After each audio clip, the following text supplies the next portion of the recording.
Oh, sorry. Myron, put the audio on when I tell you to. Who's your daddy? Not the Lord Jesus. Yeah, I saw that comment. I might get to ask 2 questions and then boot it. I hope I don't have to play the psychological game of. I just want to be honest. I just want to be completely and utterly honest without fear of either one of us being defensive and trying to win a contest. I just want an honest discussion, and I do not. I think I'm going to lead with this, and if I do lead with this, it might not happen, but I have to say it.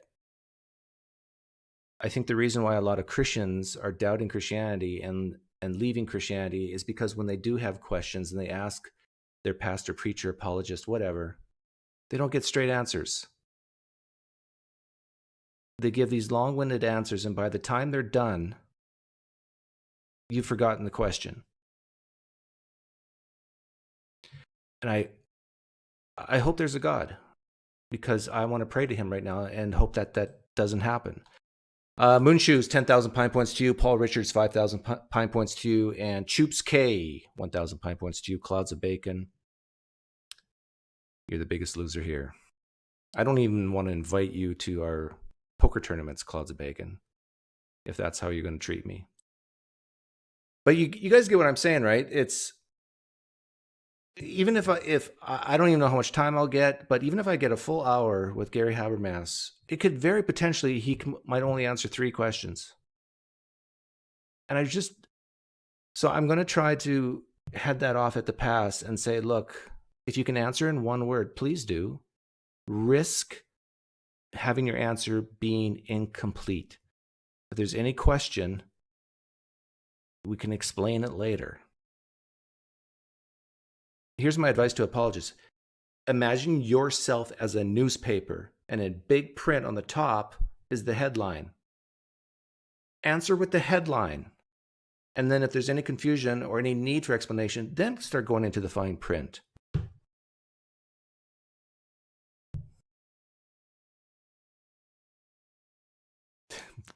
Must see TV. Yeah. Because I remember years ago, when I was young and naive, I called in the Great Coco Show, and it was a disaster because I couldn't get to talk. And then I called in a second time, and I tried to be more forceful, and then right away, Great Coco shut down, like defenses were up. Now, I understand people own their own shows, and that's fine, but I dare any apologist to go through my theist playlist or watch interactions I've had with theists, and I'd say every time they talk more than I do on my own show.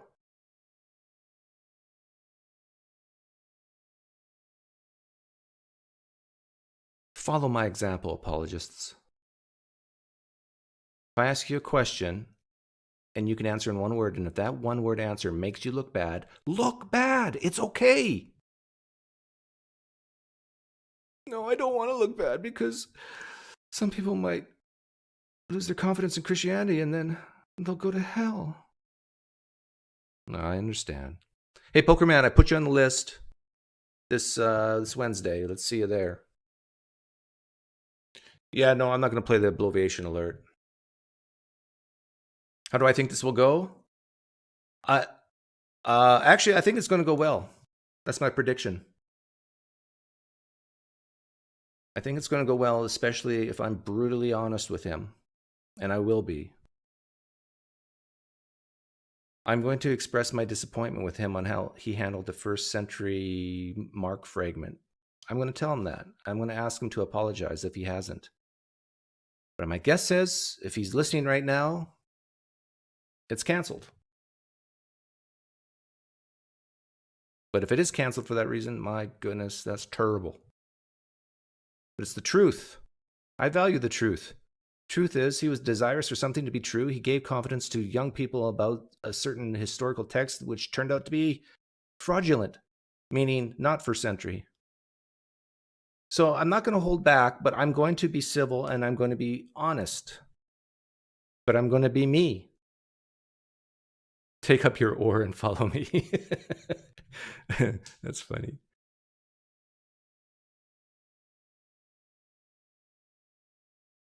But I am human, and I will get frustrated if he bloviates. So that's my biggest fear.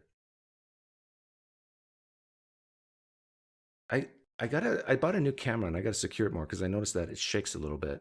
And the reason why I went early, for those of you who came late, I'm going to be interviewing Habermas on Canadian Catholic's channel in 25 minutes. I started early to just make sure everything works. The pre-show. Yeah, that's the thing, Grimlock. I hear you. It's so bizarre. I'm a nobody in the historical world, but I do know myself, and I have the potential to intimidate Gary Habermas if I'm not careful. Now, maybe that's an arrogant statement, but I do think that's true.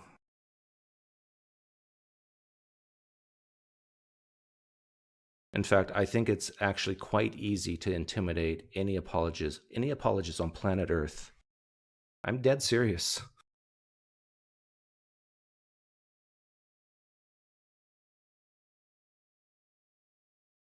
Like William Lane Craig pops in my head. I don't think he would be intimidated by anyone, but I think you could ask him certain questions where he would just say, yeah, it's just the Holy Spirit lives in me. And that's what it boils down to. Yeah, see, Floyd, I see what you're saying, but this is what I want to try to avoid, these games. Like, I get accused of playing games with people, right? And trapping them. Like, if I ask the question, has he any new information with the Gospel of Mark?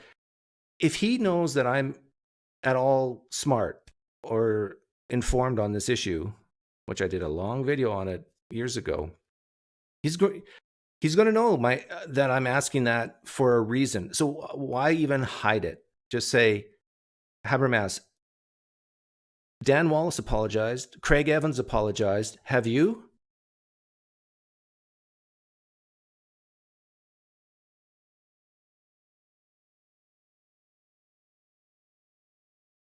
Like, if I want to expect honesty and clear, concise answers from him, I got to do the same, right?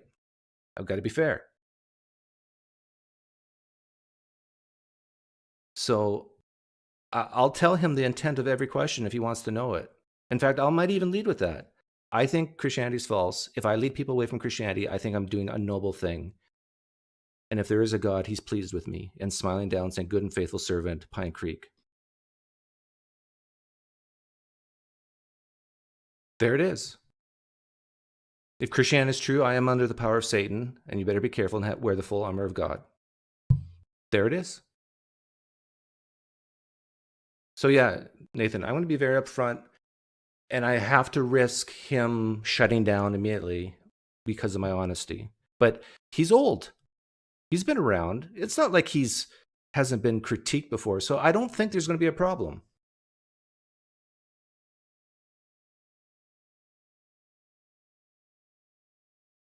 If he was young, I'd change my mind on that. But he's been kicked around. He knows what it feels like to be critiqued harshly.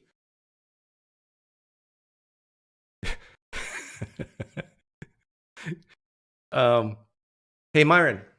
Yeah, can you run down to McDonald's and get me a McFlurry? For some reason, I'm craving a McFlurry right now. Yeah, make sure you get a plastic spoon. I hate the metal ones. Yeah. Let's go M&M today. Yeah, I got to have something to munch on when I'm talking to Habermas. Okay, come back soon. I got 20 minutes. Yeah, go now. Yeah, take the Bentley. Okay.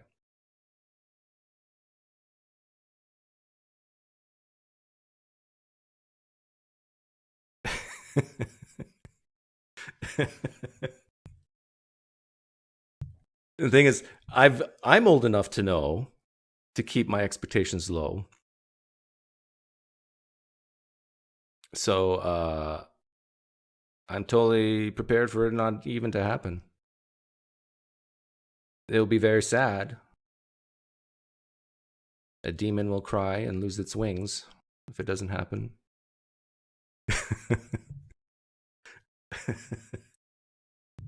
Oh, I tell you, look, I don't regret that with Randall Rouser. I really don't. It was so cathartic. To me, that was my communion. You know how Roman Catholics think that eating the cracker and bread, it's a miraculous moment? That was a miraculous moment of purposely being cruel for the greater good. But it should be rare. Like that's one out of how many videos do I have? 700.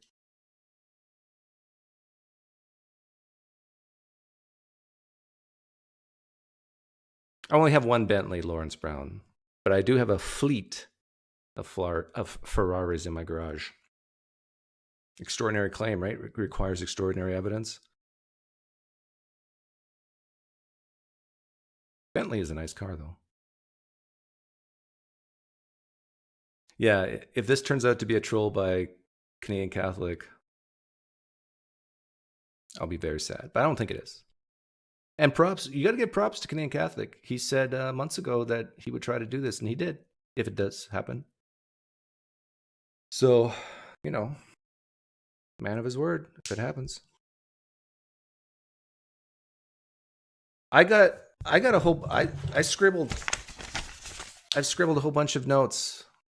I don't even know if I'll use them. I'm just going to let Satan lead me. No, it's not clickbait. It's going to happen in 19 minutes, hopefully. The Lord willing. I got some things prepared, though. But I do think Habermas's main claim to fame, the minimal facts, is going to destroy Christianity. Can I get an amen from the Christians listening here? They know I'm right. The stuff that William Lane Craig spouts and Mike Licona and Gary Habermas, in their attempts to look reasonable, they're actually going to destroy Christianity. What makes Christianity tight is the fact it's nuts. You get rid of the nut factor, it'll crumble. You got to keep it crazy. And they're actually deposit slips, Brenda. I got to be careful not to show it.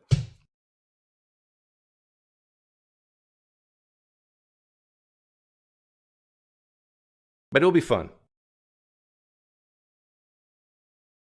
Will I do Poof or Drown? Yeah, why not? It's fun. I'll tell him exactly why I'm going to do it, to try to pit him against his God, and we'll have fun with it.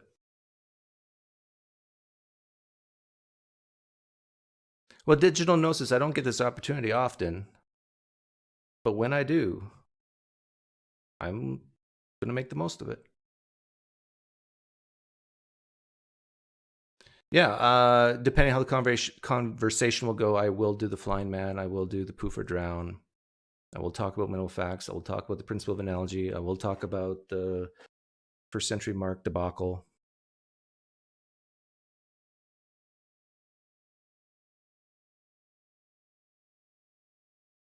Because I think they're all good things to talk about. I have to try to, though, again, work so hard. It's so weird that I even have to say this. But I think I have to work really hard to keep him on point. I don't know if it's because people who are in the hard sciences find it easier to stay on point, especially as they get older. When they're young, young minds are always all over the place. But people who are more artsy, because of their creative, where their neurons are firing, it's so easy for them to just like all over the place.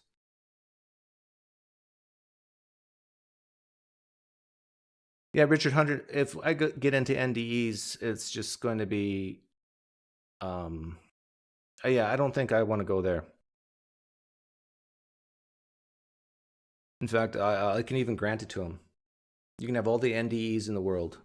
That doesn't mean Jesus Christ rose from the dead, and that's what we want to talk about. Christianity. Okay, Josh, we're still going? Is he there already, Josh? Why not start early? Let me know when he's there, because I can hop in right now. No offense to the artsy people, but if I had a choice to talking to someone with a PhD in physics or a PhD in, I don't know what, basket weaving.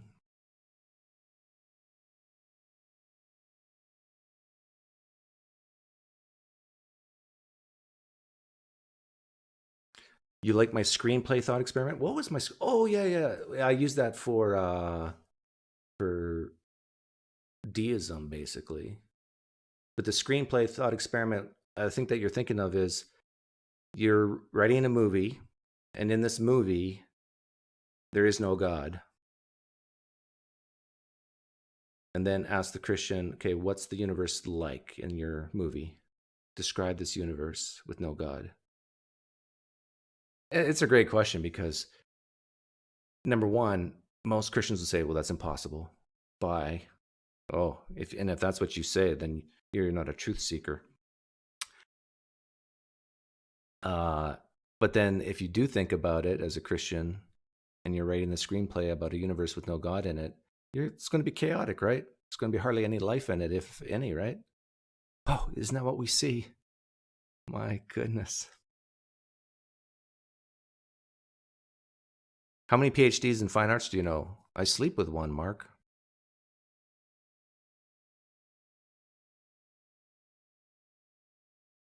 Well, I have coitus with one. I don't sleep with one because I believe that if you're married, you should have separate bedrooms. I tell you, all you young couples listening right now, I'm expecting you to email me in about 5 to 10 years and say, thank you, PineCreek. You saved our marriage.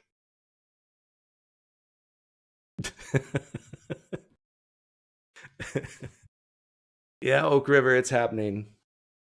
At least Josh says 2 minutes ago it is.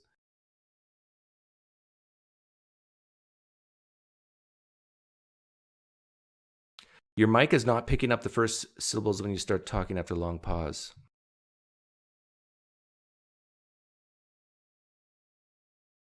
Really? Anybody else noticing that? Check. Check.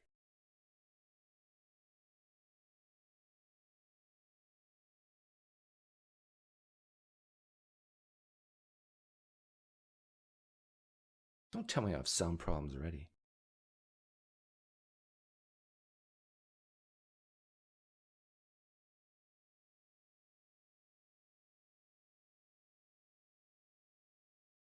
Yeah, see, Nathan says it's fine. I trust people with wrenches. All you other peasants, you don't know what you're talking about.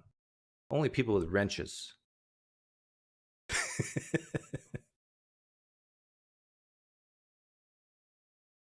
How do you get a wrench? You got to do what Nathan did. You give up all your hope, meaning, and purpose. Bow down on one knee and kiss my ring. That's how you get a wrench. How do you know when to marry? You don't. You just choose. Make a choice. Either pee or get off the pot. Or you don't have to marry. I mean, like, you can just live in sin. Separate bedrooms, bad advice unless you're gay. Oh, Bail Diablo, you don't know what you're talking about. But this is good that we're talking about this. I like this. It's very light. Climate change is real. I don't know why that made me laugh, but it did. I know why it made me laugh because just out of nowhere you say that. Don't forget. Oh yeah, you're 1,000 pine points to Grimlock. Great advice. So, Dr. Habermas, you see all these books behind me? I've read every one of them from cover to cover, and I must say, I find your minimal facts argument quite disturbing. I mean, have you read this book down here? I mean, on the bottom left, the ones with the different colors. I mean, if you would have read that.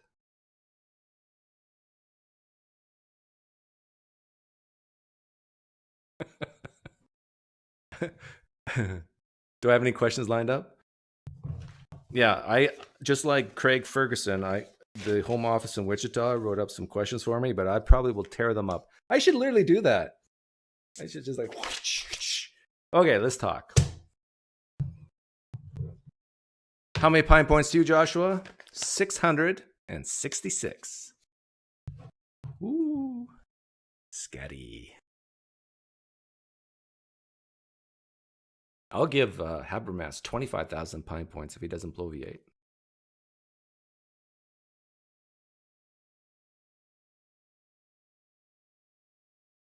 Should I click the link now?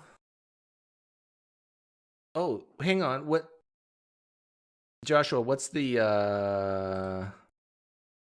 StreamYard link?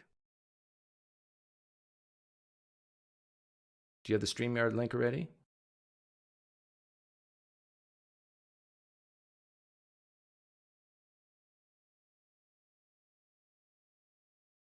Because you only sent me the YouTube link, right? Tag me with the StreamYard link or email me. I'm assuming we're using StreamYard.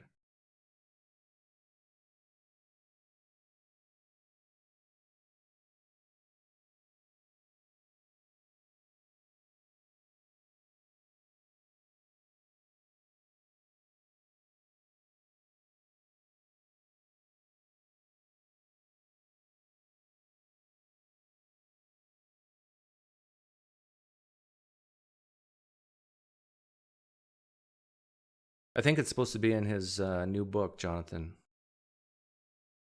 But yeah, I just realized I don't have the StreamYard link.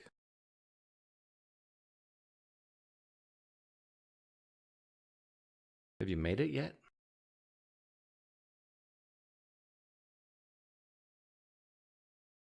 I have email, but don't come in just yet. No, but you haven't emailed me the StreamYard link. You just emailed me the YouTube link. That doesn't do me any good. Right? Or did you just recently? Hang on, let me check. No.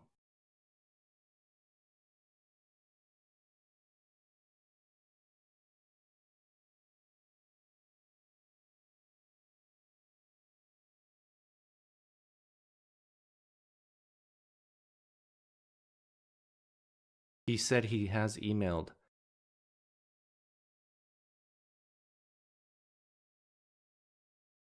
There we go. Got it. It just came in. Let me make sure I don't make the same mistake. I was so unprofessional yesterday on Nathan's channel. I had the wrong mic set up, but this time I'm good. Check 1 2. Yeah, I gotta get a new mic because I got it full blast but it's good enough, right?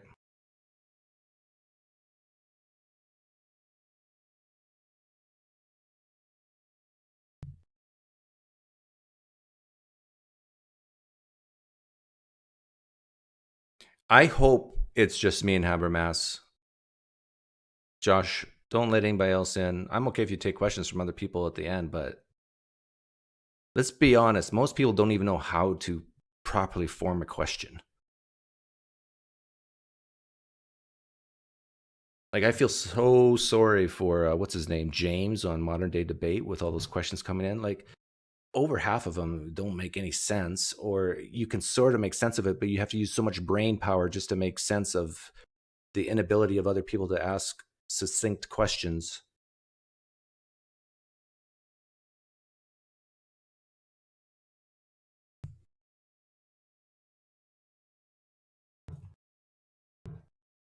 Okay, thanks, Spooky.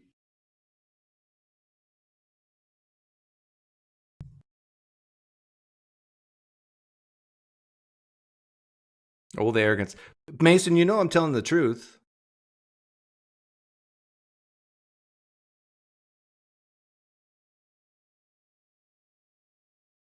Asking questions in a lot of ways is harder than giving answers, because you have to ask the question in such a way that it's not going to be misinterpreted. It has to be a question that has the fewest assumptions. I mean, it's really difficult to ask good questions. That's why I ask simple questions often, because the simpler they are, the better they can be.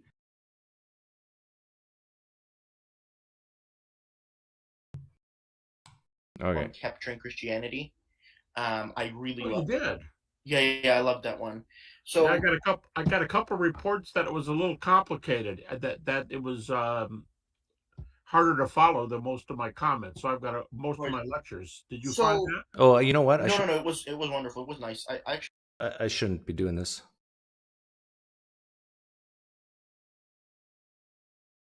You can't hear them now, right?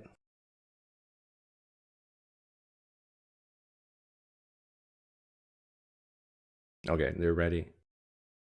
You said 30 minutes? 40 minutes all in all. Yeah, something like 40 that. minutes? that's That's good. all? That's no problem. All right, ready? Yep. All right, wonderful. And we will let you in PineCreek in a bit. People have questions. All right, so let's go live. All right, everybody. Welcome to today's show with Dr. Gary Habermas, someone I've admired dearly, dearly, and I really, really love his work. I am really amazed at the kind of things he has done, bringing rigor to historical research about Jesus and Christian origins. I really admire your work. How are you, Dr. Habermas? How are you doing today? I am doing well. Thank you very much. Wonderful. Look at our backgrounds. Who has better background? Who has better? Uh, well, it doesn't make a difference how the books are piled. I like the fact that there's books all over the place. That's a good sign. I do too. I do too. All right. So let's start with the first question that we had, and I mean I'm going to be letting PineCreek in a bit, but the first question I really wanted to get into, and this is something I don't think we got into last time, is your thoughts on Richard Carrier's research. Now, for those that don't know Richard Carrier, I've spoken with him. I Oh, my really goodness. enjoy some of his stuff. I He's have a argued feeling that I'm there not is no getting real in good like evidence for Jesus for more Christ, than 5 so on and minutes. so forth. How do you respond to some of those ideas? I guess.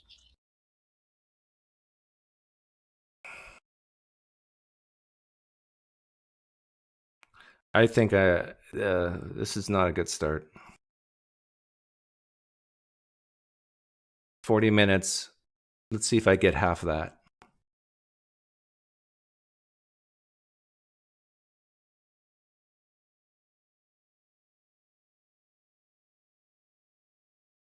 University, college, or seminary. Now that's what Bart Ehrman says, and it's not.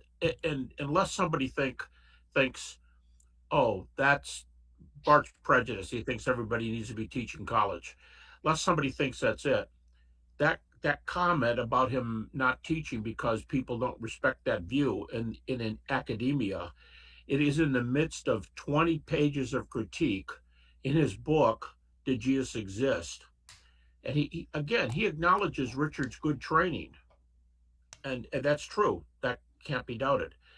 But Bart goes off on his Jesus never lived for 20 pages he handles the legend thesis, but for that whole book, Bart Ehrman's entire book, he goes off on the view that we don't have sources for Jesus. And I mean, I can expand that if you want to, but Ehrman, who's an atheist, a New Testament specialist and an atheist, gives several major arguments for why Jesus has to be considered an historical figure. I can give as many as you want.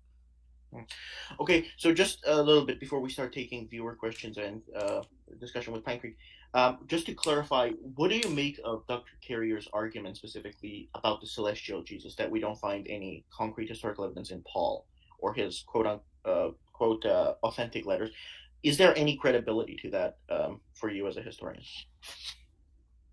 Okay, I'm missing a little bit of your question. Are you saying Carrier's critique that Paul says too little about the historical Jesus? Yes, Is yes, that your exactly. point? Yeah, and that this is evidence. Well, he has a new book called Jesus from Outer Space, where he argues that the earliest Christians really saw Jesus as a celestial figure. Yeah, I think that's a real long shot. And to make a few comments, Morris Casey. Now, cite these kind of folks on purpose because they're not believers, and so as non-believers, people like Garrett Ludeman, who just passed away recently, a few months ago, Garrett Ludeman, um, Morris Casey and or Maurice Casey and Bart Ehrman are good examples of non-Christians. And Morris Casey goes off on that critique. He also has a whole book on the mythers. And he says one of the big problems is they think Paul doesn't say much because Paul doesn't delineate facts. And then he stops for a moment. This is Casey, the agnostic. And Casey stops and he goes, for crying out loud, he said, Paul had to have given them all kinds of historical background because we find these, whatever, these dozen things about Jesus in Paul. And on top of that, when the epistles are written, it's boom. It comes right out with exploding uh, comments about Jesus's deity, and the author Paul never says. Now, y'all aren't familiar with the title Son of God. You aren't familiar with the Jewish concept of Lord because you're not a Jewish audience. Let me explain it to you. He doesn't do any of that. He just starts out right away talking. And we have to do, for example, his very first book, First Thessalonians, dated in 50 AD, sometimes as early as 48 AD. That's only plus 20 after the cross. And in First Thessalonians, he starts out with what Richard Bauckham calls a high Christology. He starts calling Jesus Lord, Son of God, and so on. Now, people might say, "Well, Jesus isn't God." Let's just say they might say that. The answer from Casey and Ehrman and Ludeman and others is nobody's saying that Jesus is God, not the skeptics anyway.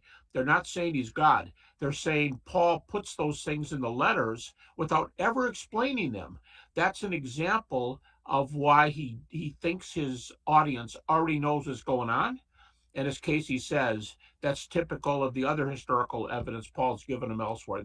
The way he writes shows he's already given a historical background. I went on too long there, but basically, what I like is these are unbelievers who are answering that question. Right, that was wonderful. So one more question before we get to Doug. I know he is dying to ask. He's a big fan of yours. He's been following you for years.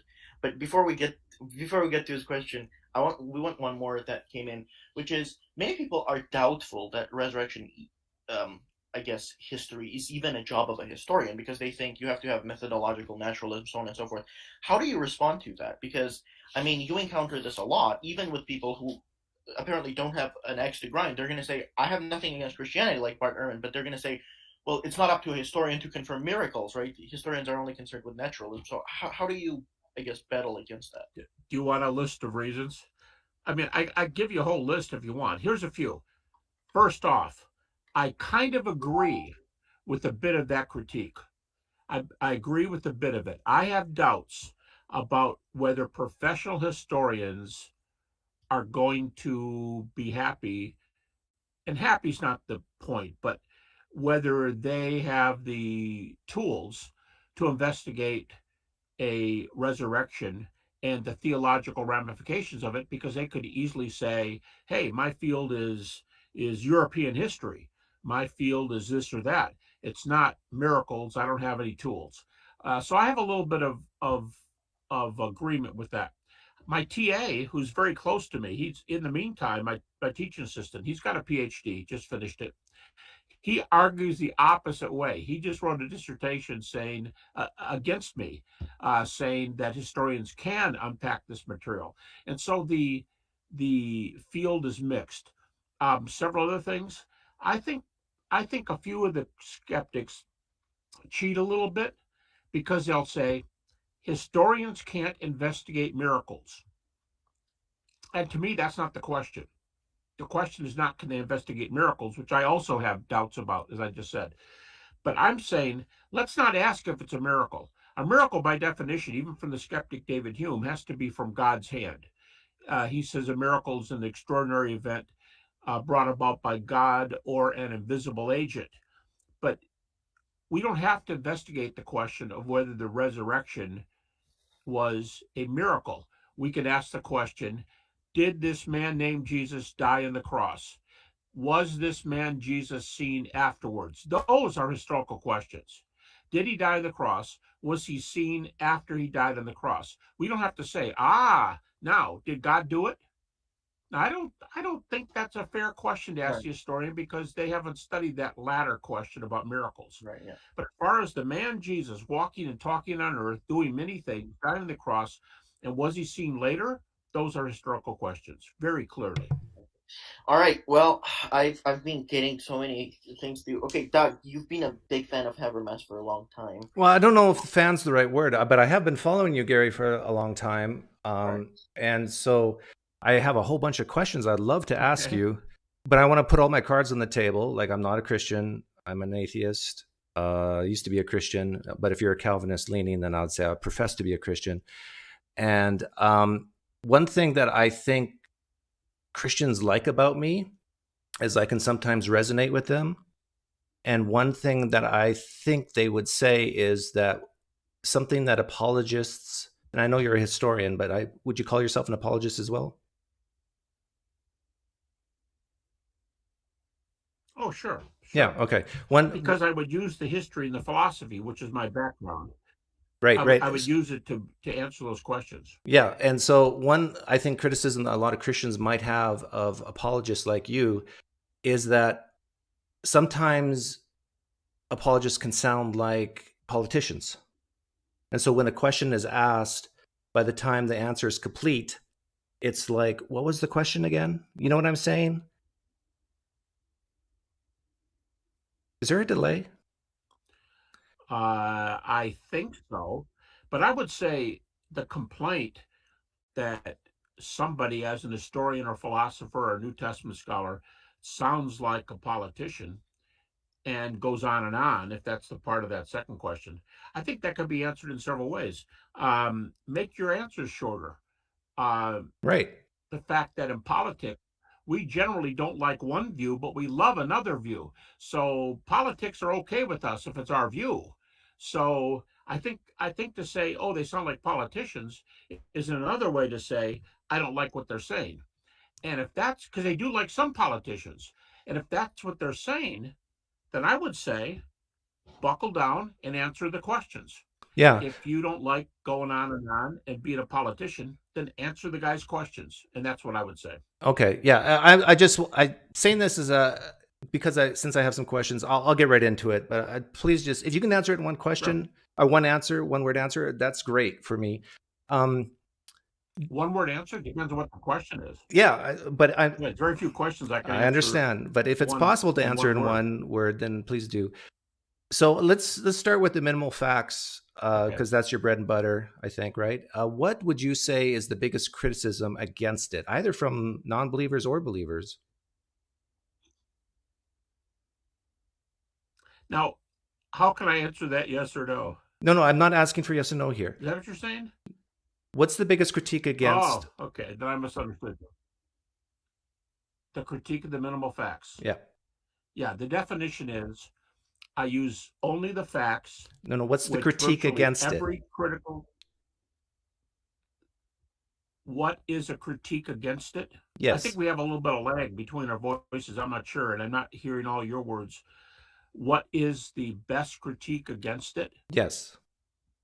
One Christian who doesn't like it, one Christian scholar who doesn't like it, says Habermas only uses a piece of the pie when he could be using the whole pie. Why does he want to tie himself down to a half dozen questions? That's one of the questions I've been hearing lately. Not a half dozen facts. Why do you only want to use 6 facts when you can use dozens of facts? Even according to Bart Ehrman, even according to Maurice Casey, the atheist and agnostic commentators. I think that's a good complaint. I think having the whole pie can be better at times than having a piece of the pie. But I stay with the piece of the pie because I have the advantage of having almost every critical scholar on board with me. I'm not even aware of critical scholars who disagree with the 6 facts. And by the way, just in case somebody's saying this, I get blamed with this. I do not say that the empty tomb is one of the 6 facts. I don't say that. I ever have said that. Okay, I understand that, and I can appreciate that answer. If you had those minimal facts, yep, and if, let's say, someone has a naturalistic explanation and another person like yourself has non-naturalistic explanation, Yep. All else being equal, Yep. what do you think a person should choose? A naturalistic or a non-naturalistic, if they can both explain the data? I want to know, or let me ask you, what naturalistic thesis explains all the data? Okay, can Which you one? answer my question Today? first? And then I'll answer yours. Okay, what question do you want me to answer? Which of those? If you have two hypotheses or two explanations, one's completely naturalistic and one is not, let's say supernaturalistic, Yep. and they both explain all the data and everything else is all equal, do you think a person should choose the naturalistic explanation or the supernatural explanation? I think whichever one says they answer all the facts, the two should dialogue until they find out which one has an edge. Given about when I do this big thing of the resurrection, I have 140 questions to discuss. I think if someone's going to come up and say, I can explain all this data with a natural thesis, okay, I'm open. But I'll say two things. I really am open, but I'll say two things. Number one, prove it answers it as well as mine does. And number two, what if I have additional information that there is a supernatural world? What if, for example, near death experiences indicate that there's an afterlife, which I think is a very, very strong Well, thesis. the If I super, already know there's an afterlife, yeah, I no, understand wait a what minute, wait a minute. Let me keep it to a sentence or two. okay. If there's an afterlife, and if I'm proclaiming that the resurrection is an example of the highly evidenced afterlife, I think both those possibilities should be considered equally, because if there's an afterlife, I want to know if Jesus is part of it. And the other guy says, no, the natural world is better. Okay, one question I would ask is, what's your evidence for naturalism? I can give evidence for supernaturalism. What's your evidence for naturalism? So Dale Give me a Allison, good argument for naturalism. Dale Allison, whom you know, right?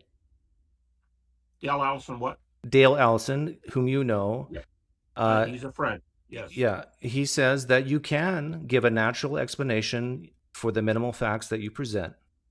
And off the top of my head, I think he says something like, you can say that maybe Peter or Mary had a grief hallucination, and then that turned into social contagion. And he said something like, if someone in a small town says, I saw a Bigfoot, well, what do you know? Over the next few months, oh, I saw a Bigfoot too. And you end up having this type of naturalistic explanation that doesn't require any supernatural explanation, because all you're doing is explaining these minimal facts. You don't need, Okay. right? So what would you say to Dale Allison about that? Couple things. You're not putting Dale Allison in context, because Dale Allison, in his two big books on the resurrection, he does accept the minimal facts. He says you got to be open to challenges, which I agree, but he accepts the facts.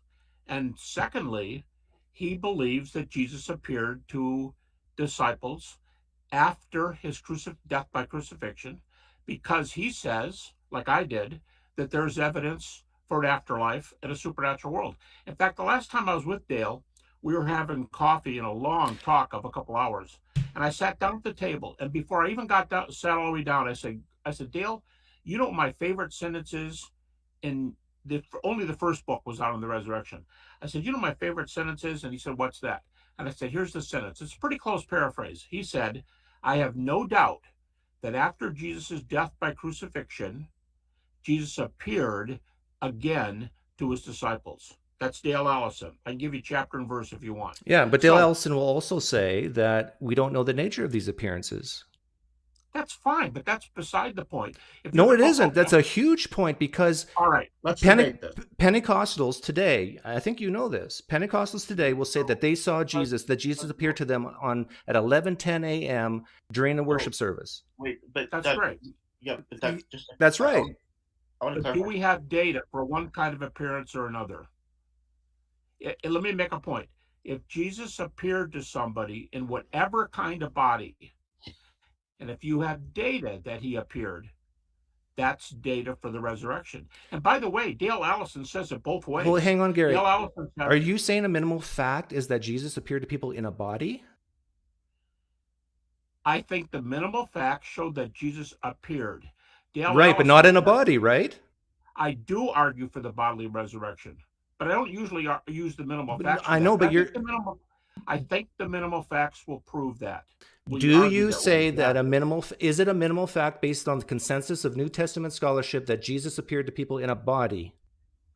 Okay, I've got a published article from a liberal press where I surveyed a bunch of scholars, and I can only argue for the ones I've surveyed, but there are dozens and dozens. 75% of the scholars said they believe Jesus appeared in some way after his death, and 75% of those who said he appeared bodily. So that's the answer to your two questions. If you like 75% for he appeared, and 75% of those who said he appeared bodily, I think those are large percentages. Okay, so you're saying that a minimal fact is that Jesus appeared to people in bodily form.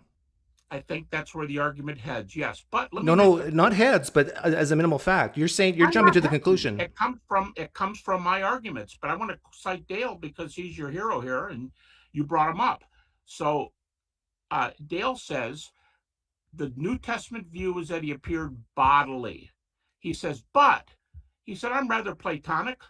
I don't need bodily appearances. I'm fine with them, but I don't need them. He said, but if he appeared without a body, he still appeared. That's still a resurrection. Now, if somebody says I had a dream last night or I was praying last night and he appeared in my bedroom, we'd have to talk about that. But I wouldn't want evidence. I'm just saying, if Dale is your man, Dale says disembodied or embodied. And that was what my survey said. Once again, 75% of the scholars, left to right, say Jesus appeared, and 75% of those who said he appeared bodily. So that's 75% saying 50%. 25% said he appeared. 25% said he really appeared, but non-bodily. I'm not going to say the second group does not believe in it's not my view. And I think the facts evidence bodily resurrection, and the minimal facts evidence bodily resurrection. It's clearly the New Testament view, and that is the majority critical view today, even from non-Christian let's move on. Scholars.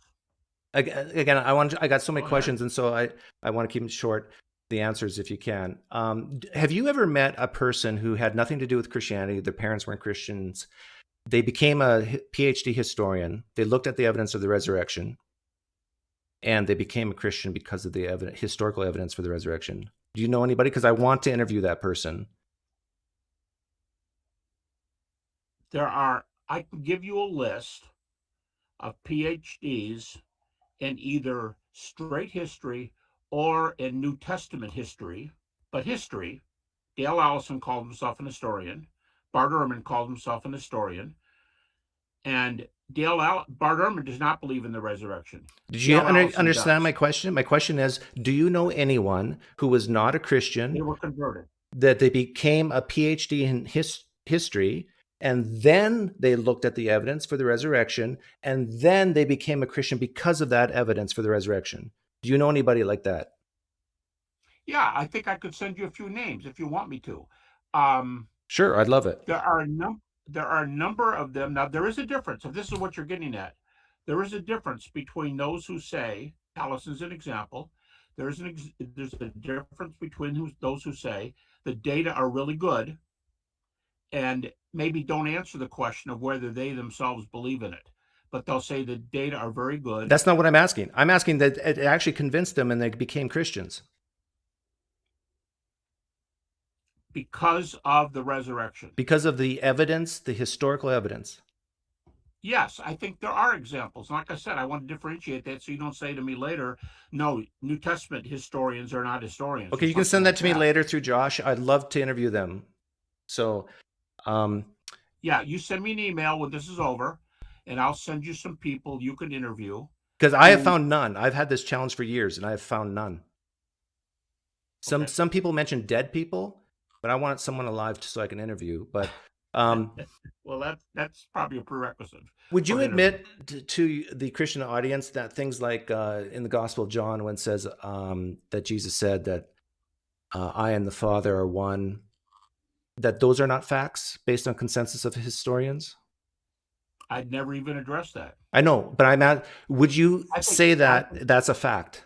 let me make a stronger one. I think the clearest case of Jesus doing that kind of thing is in Mark 14, 61 to 64, where the high priest asks, "Are you the Christ, the Son of the Blessed One?" And he says, "Ego eimi," in the Greek, "I am. And henceforth you'll see the Son of Man riding on the clouds," which is only a prerogative of God in Scripture, "and seated on the right hand of God." And the high priest tears his garment, an official proclamation of blasphemy, and says, "This man has blasphemed. What do you I know think?" the text, but that's not my question. My question is, do you think that based on the consensus of historians, they would say that's a fact in history? I don't know. I have not studied what the consensus of historians think about John 10. Okay. I and the Father one. I do not know their view. That's not my area. Would you say that I've would you never say, interviewed. okay, that's a fair answer. I would think they probably wouldn't. I would Okay. think they probably would not like the verse in John, but the one in Mark is entirely open, and he even goes further than John does. Would you say But that based on the consensus of historians that they would say it's a fact that Jesus walked on water? Probably not. It is a consensus of New Testament historians and critical historians who you have to realize critical historians who look at these things are very rare compared because it's not their area. They're doing American history, North American history, European history, everything.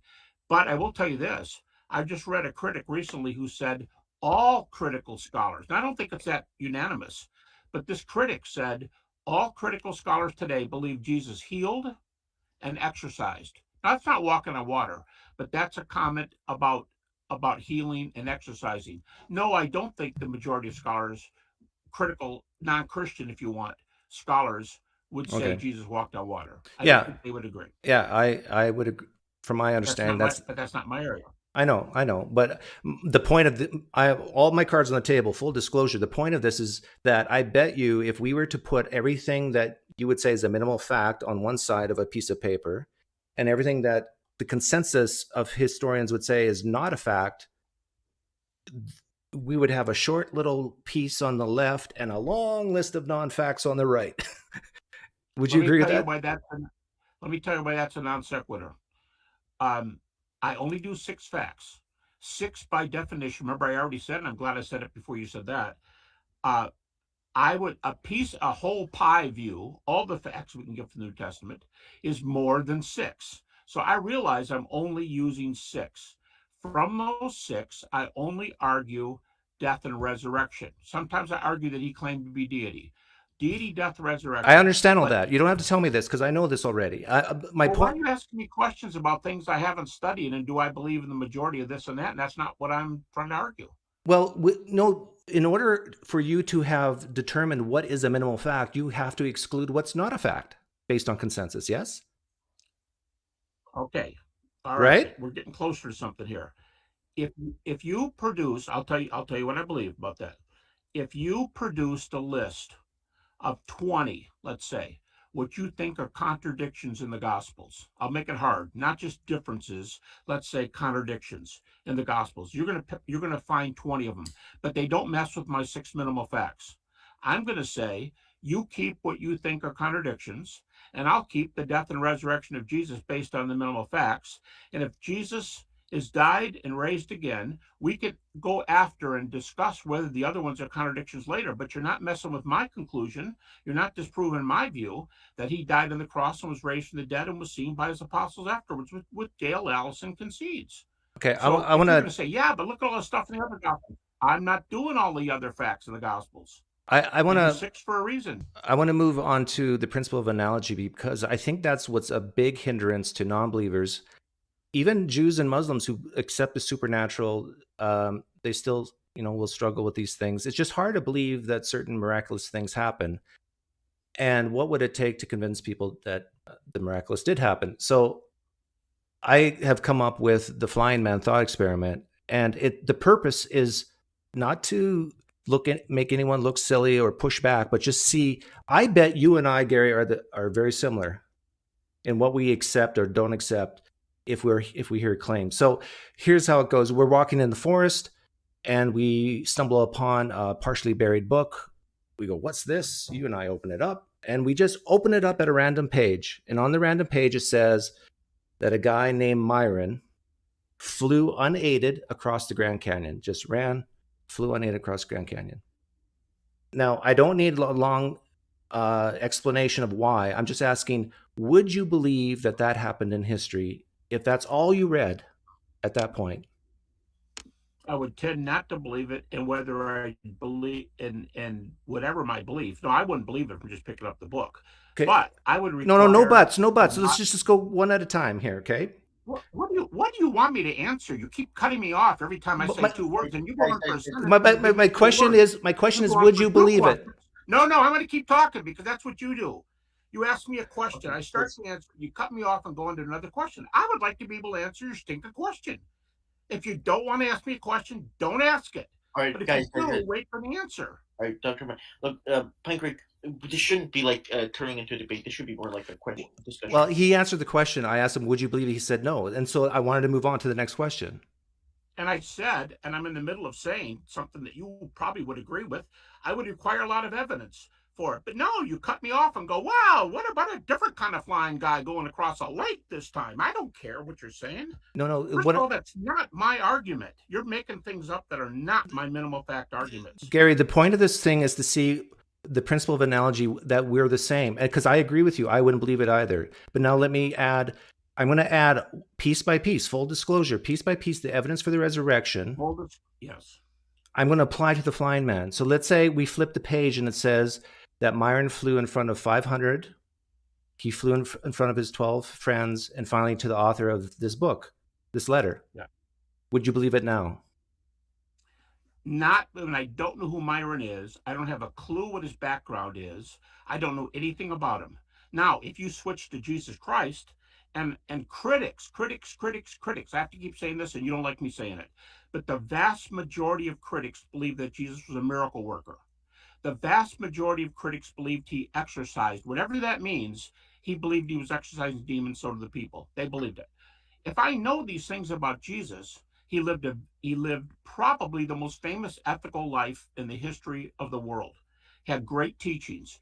He is praised in every major religion in the world.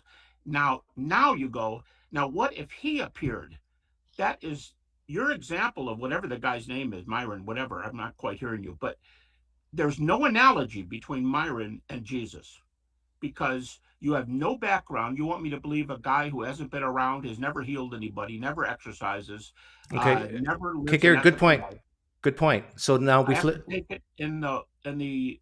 So we flip the page and it says. Of Jesus. So we flip the page and it says that Myron was known as a miracle worker far and wide. He walked on water as well as fly. He multiplied loaves and fishes. Would you believe it now? No, because I have to know a whole lot about his life. What kind of an ethical life does he live? Is he into magic?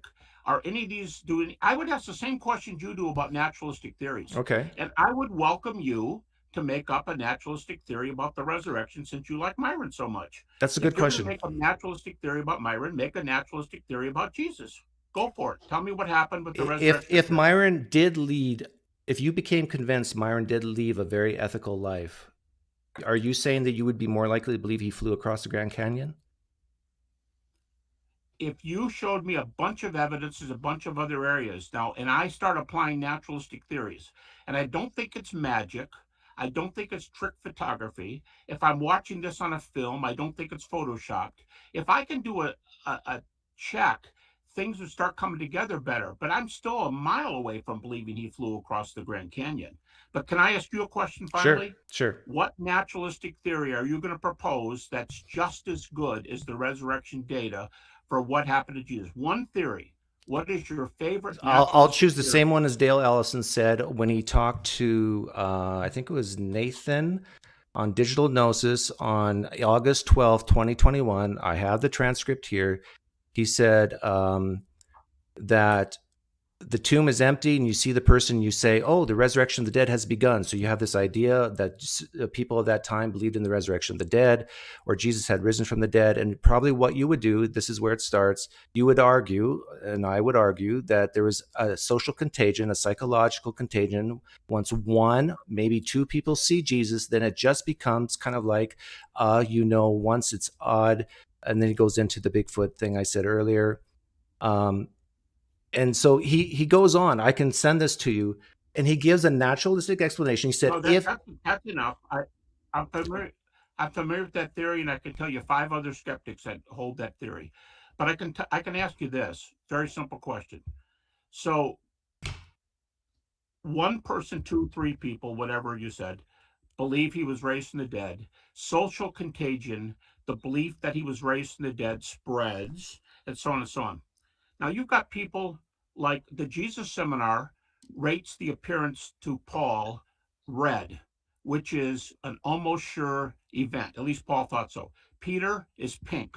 They also said to the women, that's the Jesus Seminar, who reject 90% of Jesus's red letter words. Mm-hmm. Okay.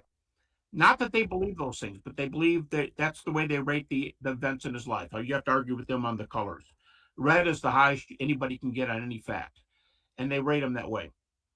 If these things happened, are you going to believe that you got a red for Paul, a pink for Peter, according to the Jesus Seminar, and a red or a pink, they don't give a color for the women, but they added a footnote that the women also saw him. You've got multiple people seeing him, whatever it amounts to. I want to know how social contagion and an idea spreading to 2, 3, 4, 10, 12 people can account for all of them being willing to die. And we have first century sources for the martyrdoms of Paul, Peter, and James. I forget, do you use martyrdom as a minimal fact? Who? Do you use martyrdom as a minimal fact? No, I believe that. Why are you bringing up other facts then? We're talking about explaining the minimal facts. Not. I think this is getting too heated for my liking. No, it's not heated at all. We're being very honest with each other, and because we're talking about this because you're saying, Doug, give a natural explanation for the minimal facts, and I basically said exactly what Dale Allison said, and now you're bringing up martyrdom, which has nothing to do with the minimal facts. Can I answer your question? Yeah. Number one, Dale Allison may have said that, but he doesn't believe it because he believes in the resurrection appearances. He said so. Secondly, my third fact is that the disciples were transformed to the point of being willing to die. That is a minimal fact. Oh, it is. Okay, that's what I asked. Okay. It is. And I simply footnoted that I don't have to have deaths for the disciples to make my point, but I just added, like you would add a footnote in a manuscript. I said we have first century evidence for the deaths of Peter, Paul, and James, 2 previous non-Christians. Okay. But my minimal fact is, I'll state it for you, just that one. The disciples, they had experiences, and then as a result, here it is, they were transformed to the point of being willing to die for their faith. That's my point. Then I added a footnote. By the way, we have first century sources, 3 of them. But the point is willing to die. That's a minimal fact, yes. Okay. I would love to bring up I don't know if you can see it, Gary, but I came up with the minimal facts for Mormonism. Can you see that? No. I can see the word facts, and I can see Joseph Smith. Okay, well, let me just read it to you. So here's the minimal facts for Mormonism. Joseph Smith taught from the beginning. He was translating from the plates. I'm sure you could find 19th century historians would say that's what the Mormons, that's what Joseph Smith taught. Minimal fact number 2, Joseph Smith's 3 witnesses, Harris, Cowdery, and Whitmore, at the same time saw the angel Moroni and the golden plates. Therefore, it's not a hallucination because we got witnesses. Number 3, Joseph Smith and his followers were willing to suffer and endure martyrdom for their preaching. He never recanted. Minimal fact number 4, Joseph Smith was an uneducated farm boy who could not have written the Book of Mormon. Therefore, it's not natural in origin. So I don't believe in that Mormonism is true, and I'm sure you don't either. What is the natural explanation for these 4 minimal facts? Okay, how about the view I have to check this out, but this is what I understand. It's pretty close to this. It's not exactly this. If you look at the front of the Book of Mormon, that tells you, or at least some of the copies, that tell you who the witnesses were to the plates that Joseph received from Moroni. Okay. Those witnesses who are listed there, who's not counting the ones whose name is Smith, the other ones either left the faith or apostatized, got kicked out of the church. But we're talking about minimal facts. You're bringing in other facts. How do you explain these minimal facts? No, I don't have any idea what you're asking. I'm responding. My minimal facts say Jesus' disciples were willing to die for their faith. You're going, well, don't bring that up. That's a different thing. No, it's one of my minimal facts. And I'm saying, well, you apply that to Joseph okay, Smith, okay, yes, I take it back. but if these people all walk away from their faith, would it bother me if Peter walked away from his faith and gave up? Would it bother me if Paul said later, I've waited for too long, Jesus hasn't returned, I'm leaving? Would that bother me? Absolutely. Would it bother me if one of them said, I've been thinking about this, I don't think I really saw him? Yeah, it would tear me up. I don't think I could believe in the resurrection. But the guys in the Joseph Smith illustration, they leave, or they go to another religion, or they're kicked out. Second, if I understand it correctly, and I'm no Mormon scholar, but if I understand it correctly, when they saw the golden plates, they were on the table with a cloth over them. They didn't see the actual gold or the plates. They were told, oh, yeah, there's golden plates under there. And they're looking at a cloth. They don't see them. Third. So hang on. Let's stop. Can we stop on that one? Because that's really good what you just said. That they actually didn't see the golden plates. It was under the cloth. Isn't that similar to? I'm not a Mormon scholar, but I understand they did. Yeah. No, I probably agree with you, but I was just going to point out that one could produce an analogy to Jesus, because the word appeared, that's sort of like having that cloth over the golden plates. In what sense did they really see the golden plates? In what sense did they really see Jesus? Right? Did you see that analogy? The Greek word. No, because the Greek word, by the way, the Greek word, look this up in a Greek lexicon. The Greek word arao, and Allison will agree with me, Erman will agree with me, everyone will agree with me. The Greek word means Jesus initiated the appearance, and he made it so that he was seen. There's no cloth. They saw the person. I know. Now, there's no cloth. Believe what the text says. If I may cut in. So, Doug, we have to be fair to Dr. Habermas. I mean, he's been answering your question for 35 minutes. I just want to take 5 more questions from somebody else in 5 minutes, and we'll be done, because he's gone on for quite a while. Can I respond to what he said about Dale Allison and the appearance? Because I have a quote from Dale Allison here. Because we need to move on to really quickly, because I think that Dr. Habermas' time is up, and I mean, we don't want to all right. So, Dr. Habermas, let's really take a couple of more, and I mean, I hope that wasn't. Well, can I say thank you and bye? Thank you, Dr. Habermas, for answering my questions. I hope if you want to come on my channel and do it again. Again, my goal here was not to be confrontational, but I really do think that we need to have honest, open dialogue like this, and try to keep the bloviation to a minimum and just answer the question, and so we can get more understanding on what's going on. For my part, I'll make a very brief response. I have no problem with confrontation. I already said that Joshua in the email yesterday. I have no problem with hard questions from agnostics. I have no problem. I do have a problem being cut off in almost every one of my answers and being told, we got to move on. I got another one. Where the questions can all be asked, but the responses cannot all be given. Yeah, I understand. I understand, but we need to move on. I know that you want to respond. I was going to ask one thing about the first century Mark thing, because I'm gonna ask that. Okay, somebody else. Oh, you're gonna ask it? Okay, perfect. I'll listen on the sidelines. Thanks, all right. Dr. No, Habermas. you can stay here, but that's fine. Okay, Dr. Habermas,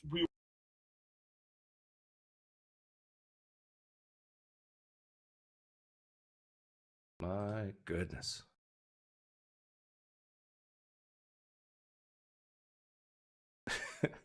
Hang on, guys. I gotta do some stuff here. See, when I ask a question about do you believe something, I just want to hear yes or no. I'm not asking do you believe something and why do you believe it or not believe it. There's an assumption made by apologists that they need to answer a question not asked. Apologists, please, I'm not trying to make you look stupid or whatever, but don't assume that when I ask a question, do you believe something, I'm asking you why you believe something or not. You got to stop this. And here's why. Not for my sake. You got to stop this for the sake of Christians listening. Because I guarantee you, there's going to be at least a few Christians who listen to that and understand my point. I don't need to hear about all this other stuff. I just want an answer to my question. Would you believe Myron flew across the Grand Canyon? And you notice how he just started importing. It is so typical, and I've seen this 1,000 times in my life, that when you challenge the principle of analogy with a Christian or a preacher or apologist, their mind floods with data and stuff. But this. The purpose is to go one at a time and focus on that and see, hey, you're just like me. Hey, thanks, Apologia. Good to see you here. And this is what frustrates me. And I think it frustrates Christians. And in regards to the minimal facts thing, I'll open it for people who want to come in. Apologia, you want to come in? Tag me if you want to come in. With the minimal facts thing, I think there's a lot of Christians who are cheering for me and agree with me that the minimal facts can be explained naturalistically. And that's a problem for Christianity. And you notice what he did? Soon as I used Dale Allison's naturalistic explanation for the resurrection, he starts importing other things. About Jesus, remember when I was talking about the flying man? Well, I need to know about Jesus, Myron's life, whether he's ethical. Really? An ethical Myron? Now you believe he flew across? But then I need to know this and need to know this. You notice how the minimal facts just goes, poof, it vanishes? And now we got a whole bunch of other facts being introduced. I tell you, if we had, it might be better to have a clock. If we had like a 60 or 30-second clock where I get 30 seconds, he gets 30 seconds, Habermas, you'd be in trouble. Okay, I'll open up the room.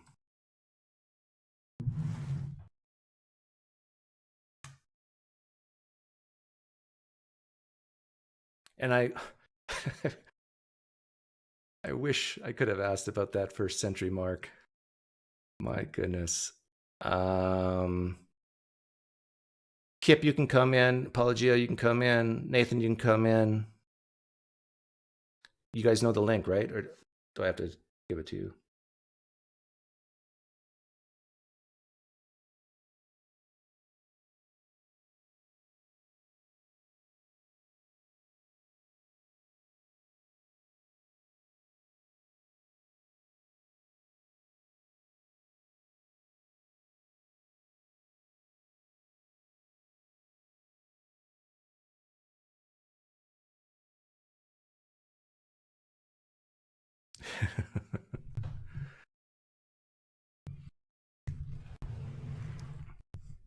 Walter, you're a Christian, right? Do you see what I'm getting at?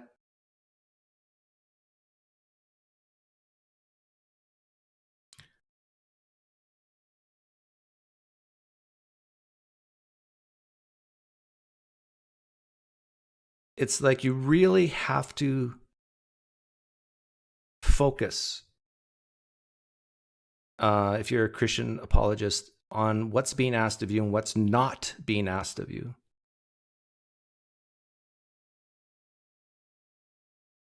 When I ask, do you believe question, I'm not asking you why. I'm asking, do you believe it?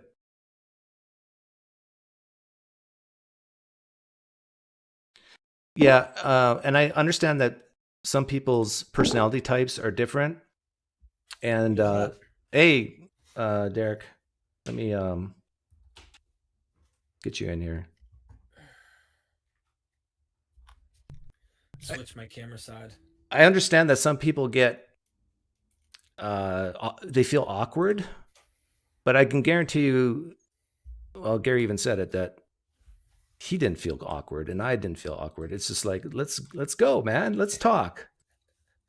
There's a moment when Joshua was like, it's getting too hot. Yeah. Oh, you did great, by the way. I seriously commend you. And I wish that you had the opportunity to say at the end, Dr. Habermas, the reason I kept cutting you off, and I'm sorry that I'm cutting you off, is because I have a limited amount of time, and this is being kind of filtered through Josh, but that takes time to explain too. So it's not like you could say, I know. It's just, it's almost like beforehand, I should have emailed and said, look, please focus on my questions and don't answer a question I'm not asking.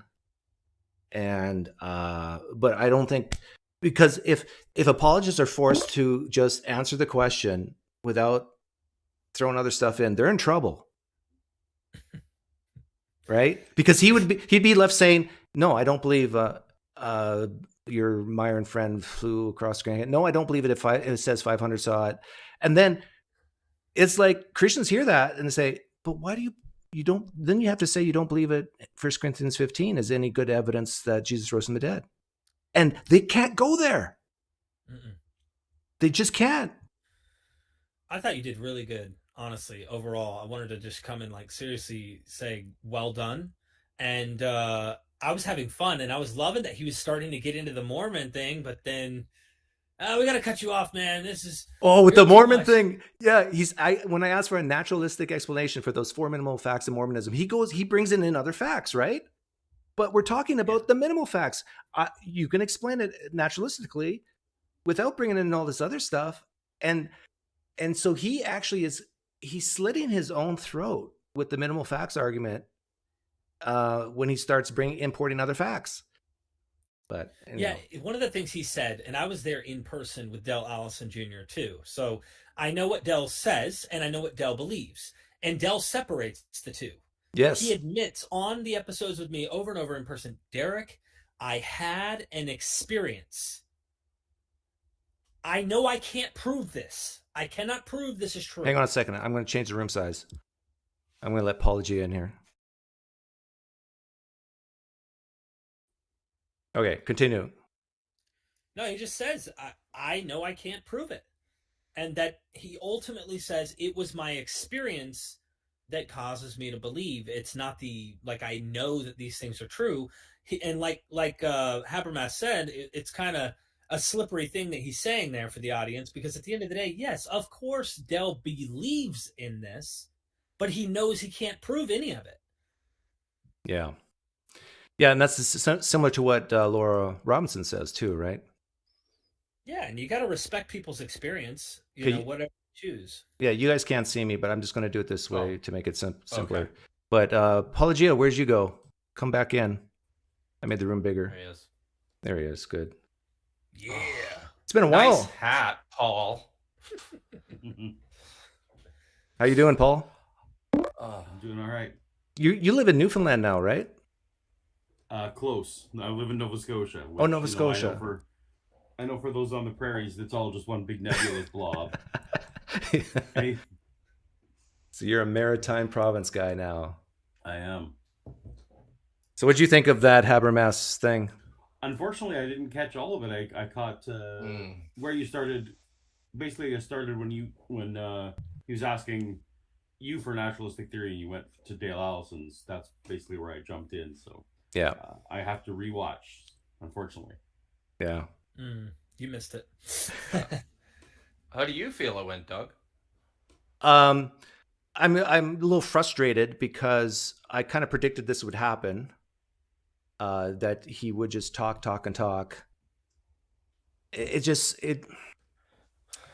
Like I wanted to ask him about the first century Mark thing, and ask him, give him an opportunity to apologize, to show that he was desirous for something to be true, when really it wasn't, and maybe that's how the Gospels were written. I mean, there was so much fun stuff we could have talked about, but sorry, Gary, if you ever hear this, but you gotta it's okay to give incomplete answers. just answer the headline and then move on, and we'll get there eventually. But it felt like there was lots of baiting and switching there. Did anybody else pick up on that too? Well, one thing that he kind of confused me on, and Apologia, you might know better than me, and same with you, Derek. Is it a minimal fact? Does he typically say it's a minimal fact that the martyrdom happened? No, I don't know where he pulled that from. That bothered me as well. That's not in his. Oh my goodness! It's not in Mike's book. Like, oh my goodness, that is horrible.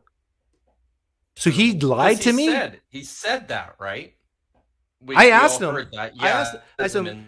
He was like tiptoeing, like he wasn't giving a clear answer. But they do like to talk amongst themselves as though it's fact. Well, no, we know 3 of them, but at first when he was responding to you, you could see he was a bit triggered, and he sounded like he was saying they all died, and then he like backtracked a little more concrete because he realized like, okay, I'm not dealing with just anybody. This person knows what they're talking about. But really what gets me is, how does he know that the other apostles potentially didn't apostate? I mean, we don't know that. He wanted to argue about the Mormons that we don't know that. We don't know later in their we have to trust church history. I thought the same thing, Derek, but of course I can't. You can't say anything because he's talking. You got to wait for him to finish for like. I'm just pulling up his book here. Yeah, double check that, Apologia, because I don't want to call him a liar if he's not a liar. No, I'm gonna. I got the book here. I'm just gonna find where. And maybe. And I feel like I felt like he was loading a lot of ideas. You know, when he would talk about, well, scholars think, like, for example, scholars agree that Jesus was a healer and an exorcist. Yeah, but that doesn't mean that most scholars agreed that Jesus actually healed people and actually exorcised actual demons. Mm-hmm. And his stuff about the Jesus seminar too. I mean, how old is the Jesus seminar? I remember hearing that's like 30 years ago now almost. Oh, you know what I'm proud of myself though, when we were talking about, I asked him when Jesus said the Father and I are one, and I asked him, is that a fact based on the consensus of historians? And he said no. Is it a fact that Jesus walked on water? He said no. And then he said, but that's not my specialty. My specialty is the minimal facts. And then I said, well, you don't know what a minimal fact is unless you know what are not minimal facts. Like, you have to know everything to figure out what is a minimal fact and what isn't. He got really sensitive there too, because then he was like, you can't take away what I know as my stuff, which is the minimal facts, even if you showed contradictions. And I mean, that was like, what are you talking about? Because to me, I started thinking in my head, oh, Doug, we should put a list together of all the contradictions. Also show where things look like mythology, because we know Allison agrees they're mytho-history. All right, let's line them up and see your minimal facts against all of this really questionable material. And you're going to tell me that you can trust this, but this is inside with this. You trust this connected to all of this other stuff? You got to at least grant a skeptic something here. He didn't seem like he was, really wanting to grant any of that. Did you find anything, Apologia? Yeah, so it doesn't look like I can share my screen from this, but so I have Gary's book up, The Case for the Resurrection of Jesus. The first fact, Jesus died by crucifixion. The second fact, Jesus' disciples believed that he rose and appeared to them. Not in bodily form. That was another issue. Nope. Let me... I gotta scroll to the. Then the third fact: the church persecutor Paul was suddenly changed, but that can't be explained. That one bugs me too. Well, and if the suddenly changed. Yeah, I mean. And then the conversion of the skeptic James, and then his bonus fact is the empty tomb. Like, none of those. Are that they were willing to die. Yeah, but the thing is, to give him the benefit of the doubt, maybe 20, 30 years ago, it was a minimal fact for him. Maybe, but this is in his Case for the Resurrection of Jesus book. It was from 2008 or something. Anyway, Yeah. They have been talking a lot about the martyrdom stuff, though, and I mean, Sean McDowell did his PhD specifically on that. You've done this apology, you know, counted. I mean, like, you've covered this thoroughly.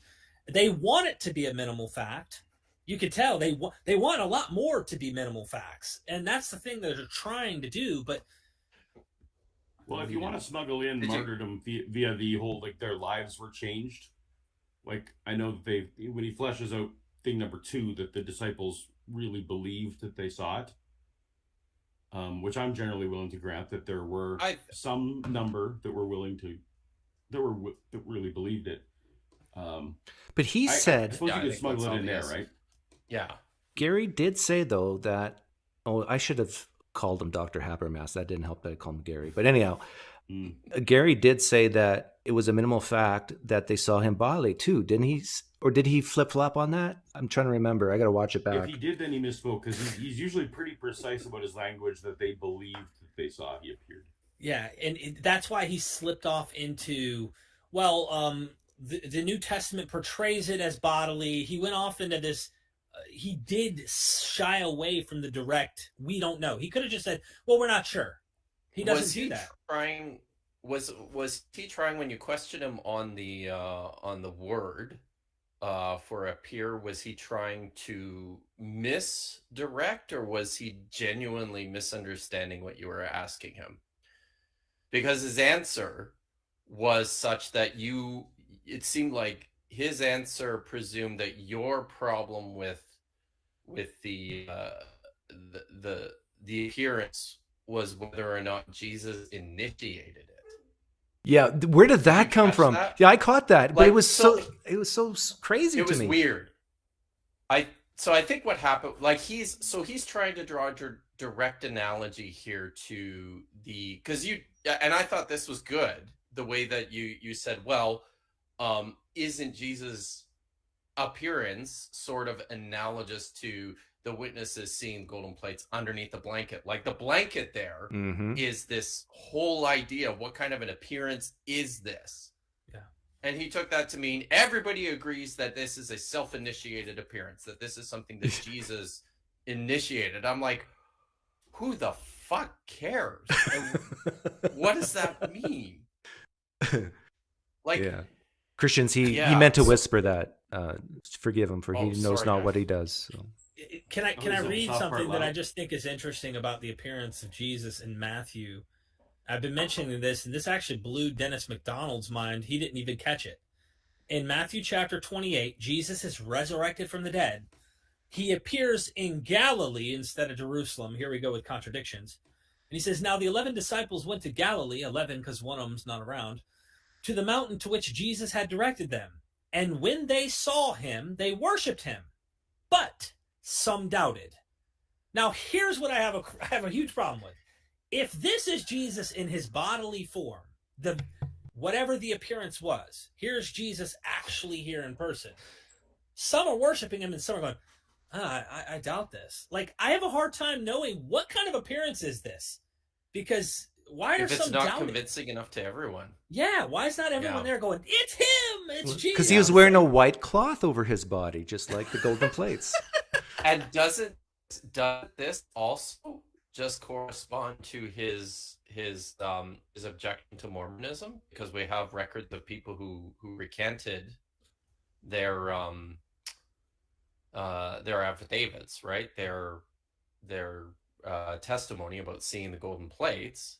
Yeah. This is actually, I think this is pretty remarkable of Matthew to tacitly admit that there were followers who doubted whether or not they left as a result of that doubt, is open to interpretation. But one of the this is part of the problem with doing history out of this kind of literature, right? Because this is all part of a larger lesson about the value of faith.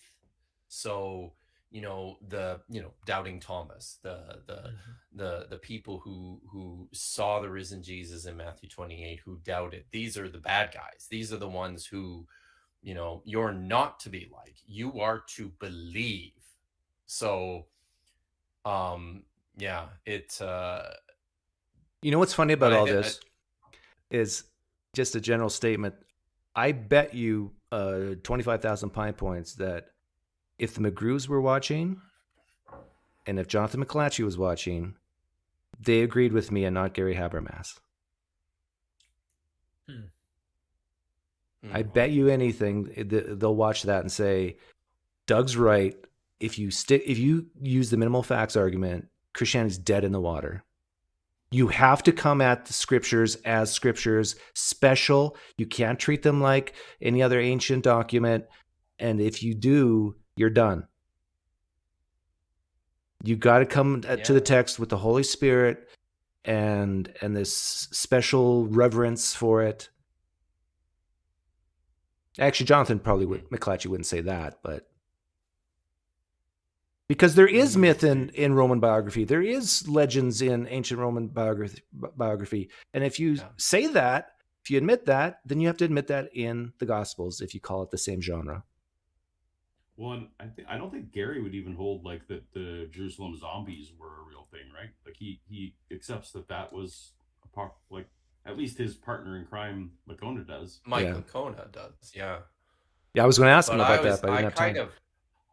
I've always, the way Mike Lacona talks about that, it almost sounds like that's a point of separation between him and Gary. I could be wrong, but that's the impression that I've got when I've heard him speak about it before. But again, I mean, without... Oh, he did say that he doesn't count the empty tombs, so I wonder that might tie into the empty tomb stuff. So he was like, I don't count. But saying I don't count, this is where it gets confusing, is he talks about minimal facts and then talking about, well, I don't count, but he believes it. So it's not that he would make it an argument, but it's what he believes. Just like Dell says, when I talked to Dr. Allison, he's like, I believe in this, but it's not because I could prove it or I think the evidence actually like, here it is, guys. Why are you skeptics being skeptics? He said, I had an experience. I think it was in 1970 something. So I can't argue against your experience, but I can. And even he wrestled with me in that room when I would be on and off camera talking about, I can't accept. I just can't believe that this was hallucination.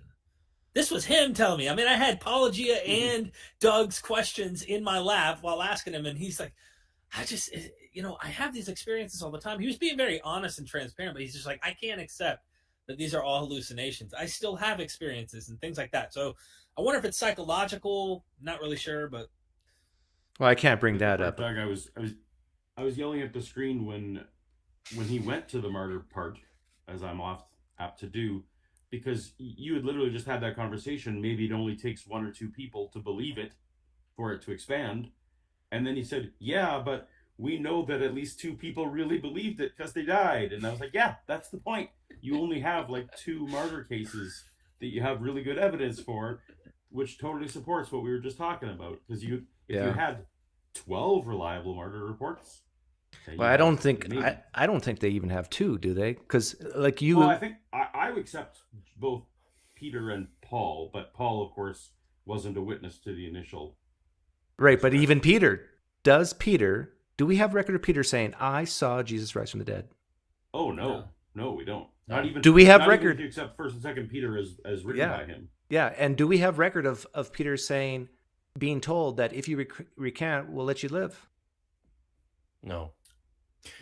And we don't have any kind of, I mean, to make even, it's not just so we don't have, even if we believe that Peter, and I would agree here, I think Peter had an experience that was life-changing and transformative. We just have no way of knowing or gauging his thoughts and his beliefs about whether or not this was a tangible bodily appearance, or was this an epiphany or pareidolia or some sort of apparition. Sean McDowell actually had 2 doctors on yesterday talking about I saw that theory. I don't know if you saw that, but I watched it. The 2 doctors, their hypothesis was that can medically we explain the Bible being 100% accurate and be a hallucination, which is, of course, just the silliest thing in the world, because the Bible isn't 100% accurate if it's a hallucination. But what they both did was they gave me all kinds of great medical advice, saying that absolutely, the post bereavement totally fits one or two apostles. Great. I thought it was interesting. Oh, go ahead. Go ahead. No, go ahead. I was gonna say the problem is always the numbers, isn't it? Like it's like apologists will grant you 1 or 2, but then they'll say, but you can't explain 500, or you can't explain 15, right. Or you can't. Yeah. What do you guys think about what he brought up with the women who saw? So this is really confusing me. When I read Dr. Allison's book on the resurrection, wonderful book too, that gauges what you were talking about, Dr. Kip. There's like 10 to 12 other explanations for what may or may not have happened. And all of them are done, like, held by credible, serious scholars on, was this a hallucination theory? Is it something like this? Is it that? Serious scholars. But he mentions women who saw the risen Lord as if the Jesus seminary was putting them in the pink, or they're on a level where we think this is credible. Allison in his book says, he goes straight to Paul's 1 Corinthians 15. He names the witnesses. No women are mentioned at all. Then he gets to the Gospels and thinks, well, I think this is an account that actually tells you women came to a tomb. Problem is, he says Paul in the early church is androcentric. So it's mainly men focused. And then I thought to myself, doesn't that defeat the argument that the Gospels are showing female? Like, why would they have girls go to the tomb in the Gospels if they're androcentric too?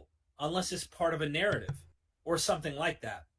So I'm not saying that early church Christian women didn't believe that in the Lord's resurrection and stuff. I'm saying, where in the New Testament does it say that he appeared to the women?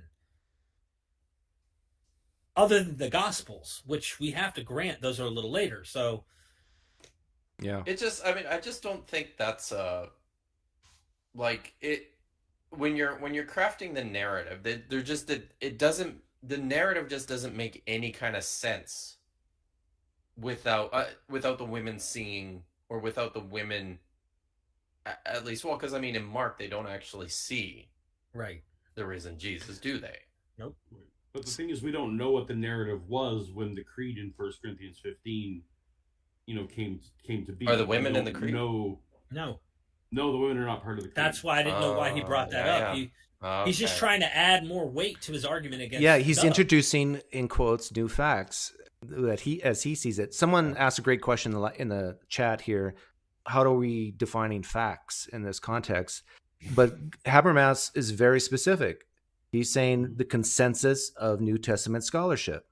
That's how he's defining a fact. But that's so dangerous for him, because remember when I asked Habermas, if we had a piece of paper, we draw a line down the middle and put all the facts on the left and all the non-facts based on this definition on the right, you would have like 100-to-1 ratio of non-fact to fact. Right? Like, when I started asking him about, is it a consensus, 75% consensus that Jesus did these miracles and said these things in the Gospel of John? You notice how he dodged that one. He went to Mark instead of John as soon as I asked him that. It's like, oh. Hey, did you guys like his humble brag about the weakness of his minimal facts argument? Well, when I asked him to critique his own, what did he say? Critique his own argument. He's like, well, he said, the strongest criticism I've received is that why don't you use all the facts? Why just limit yourself to the minimal facts? Because you've got all of the facts. That's the biggest weakness, Gary. That's not a very good way to tell you the strongest critique of your minimal facts argument. Yeah, that's a good way to dodge. Yeah. Oh yeah. I just pulled up the creed here because I wanted to look at it again. So yeah, it's Cephas, then the 12, then 500 brothers. Interesting. My NRSV actually has brothers and sisters, but that's not in the Greek text. No. You want to hear the questions I wanted to ask but couldn't? Yes. Yep. Yes. I was going to ask him about poo for drown. What would he do?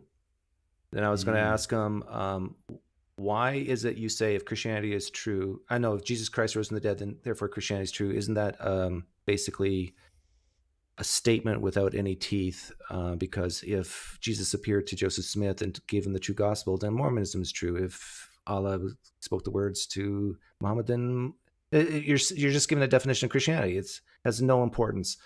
So I was going to ask him about that.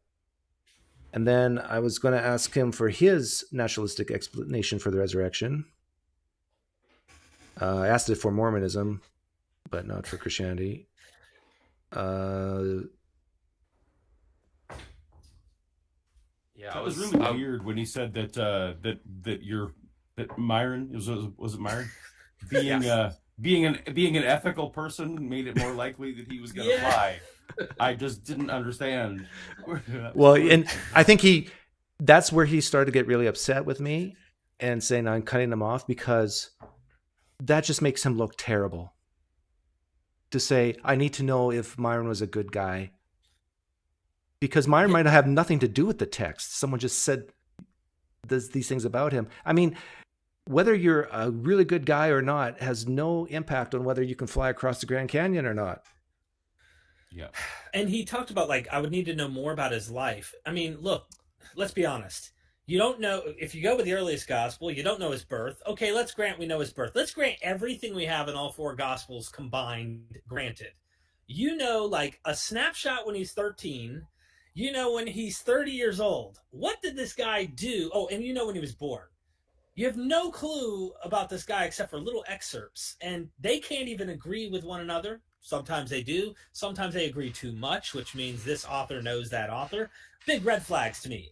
How much do you really know about Jesus? I think I know more about you guys on the screen than I do about Jesus. Was he left-handed or right-handed, as Laura Robinson said? I was going to ask him, what happened to the criminals next to Jesus? Where were they buried? Ooh. Because he has to say a pit, right? Right. And that kind of, but Jesus was special. Do I let Josh in here?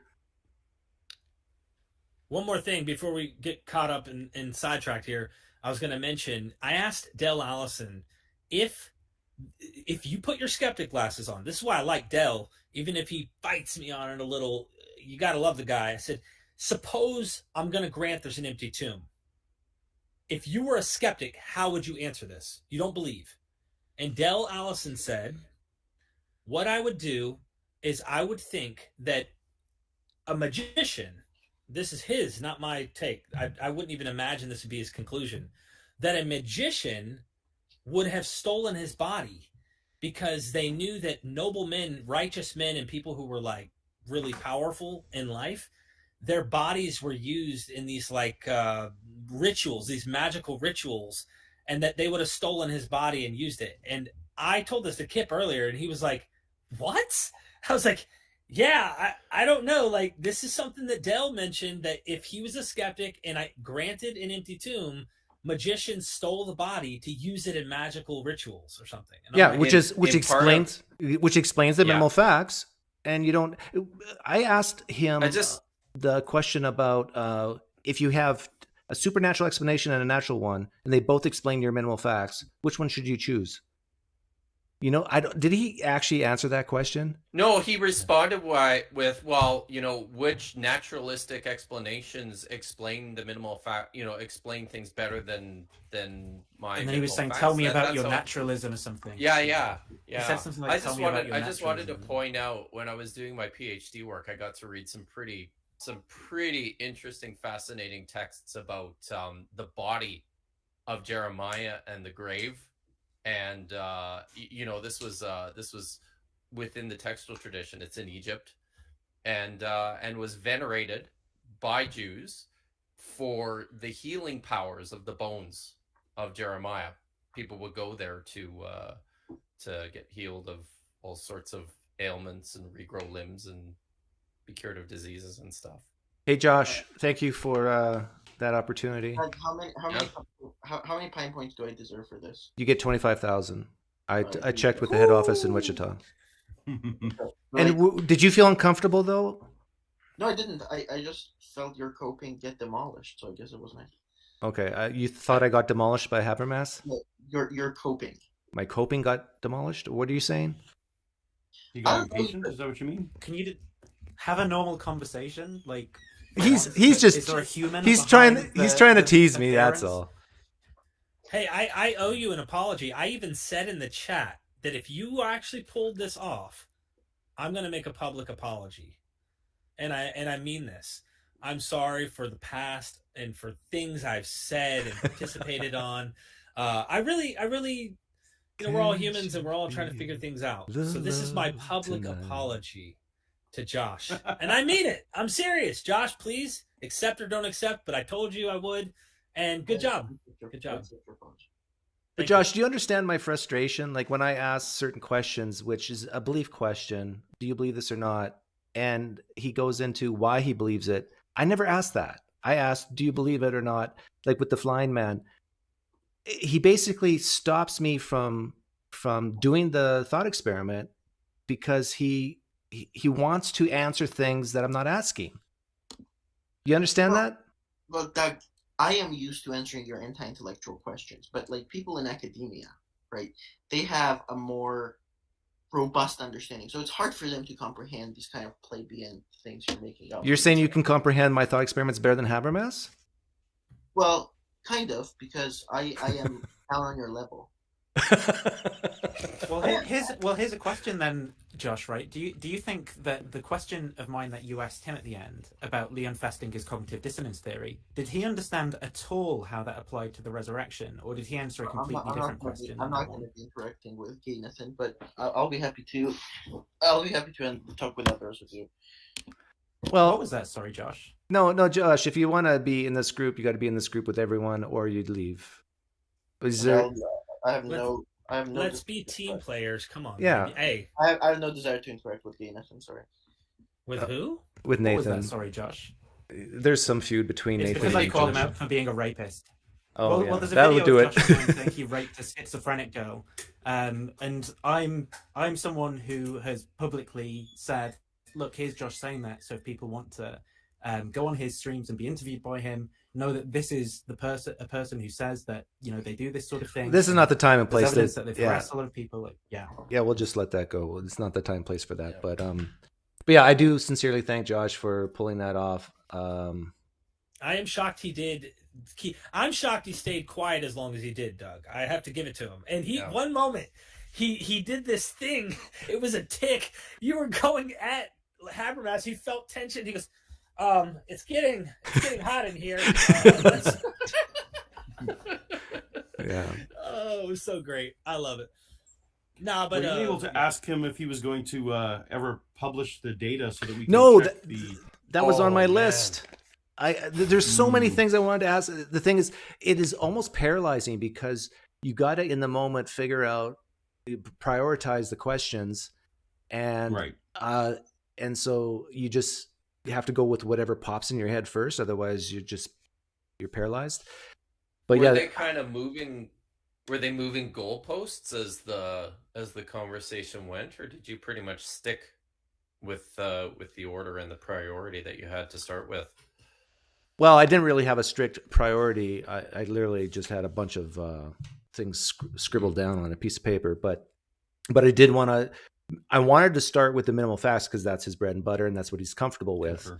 But then destroy it at the same time. So is that true that Dale Ellison agrees with the minimal facts? I think he believes in the minimal He agrees facts.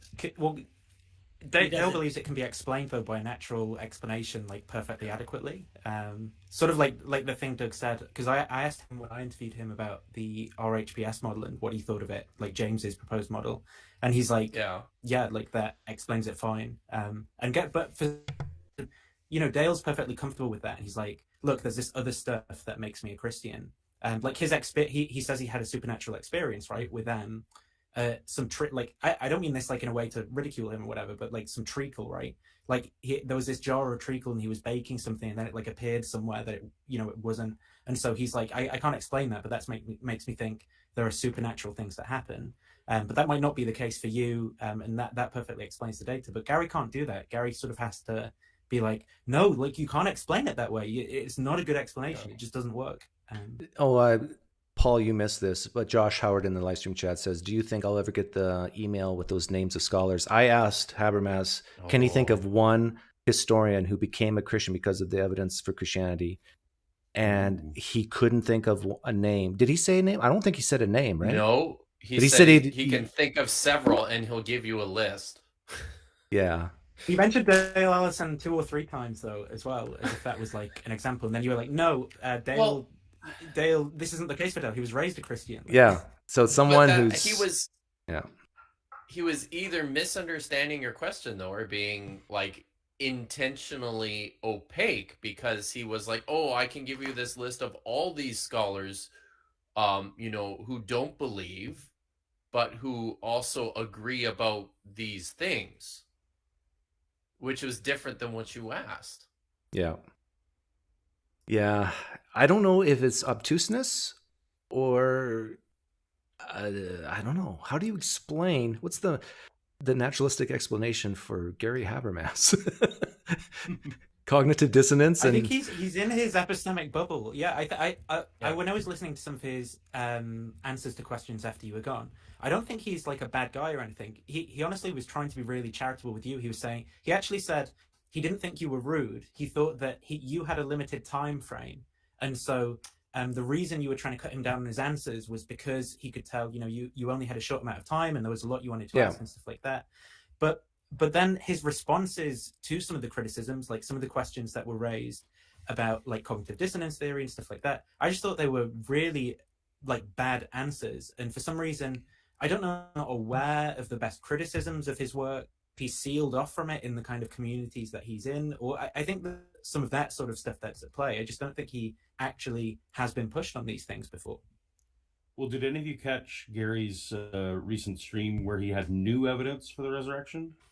Oh yeah, I caught a little bit of it. Reorganized evidence. So anyway, I watched that whole thing twice, and then I reached out.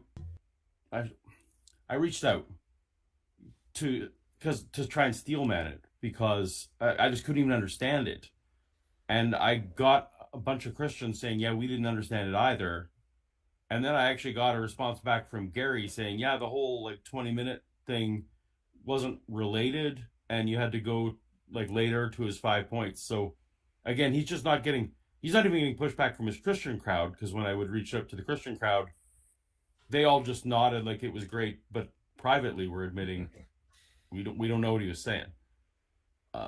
So I think you're right, Nathan, in that he's at this point in his career, he's not getting much academic pushback, and like I'm not sure to what extent his magnum opus is going to be peer reviewed. How do you peer review a 5,000-page book? Oh yeah, jeez. You'd have to pay me $1 million. Heavily on who publishes it too, right? Well, it's not like he's sending it out to all of us, for example, right? And say, I mean, not that I don't know if Doug would read 5,000-page book, but not that we'd necessarily. I don't know. It's not like he's saying who are the most vehement critics of my ideas, right, out there, and what do they think about it? Maybe I should respond to what they've got to say rather than just these imaginary like. Yeah, there's some caveats with regards to peer review, at least peer review within my field, right? Like the very best thing that you could do is send your stuff out to journals. The best peer review, and it's either blind or double blind, and I've served as a reviewer before for a couple of journals, but that's you get stuff and you have no idea who wrote it or where it came from, and you just read the material. Of course, at this point, because Gary has been talking about this for so long, it's almost impossible to send out a manuscript like that and to guarantee any kind of blind rigor. The other thing that he can and almost certainly will do is carefully select the publisher to whom he sends it for review.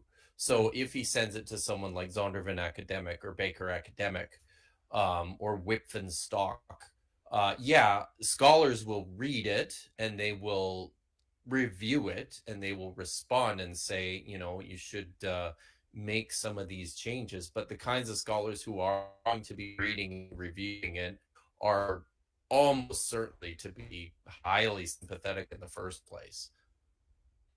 And there's an upcoming debate between Bart Ehrman and Mike Licona, and that's going to be interesting. I got that email. I know you got it, Paulogia. What's the topic? The resurrection. And Doug, I'm telling you, man, I messaged you before, but we kind of were late on it. I want to suck you into this thing, dude. So you got to message me afterwards, because I know on the debate between those two. Like, are you hosting it?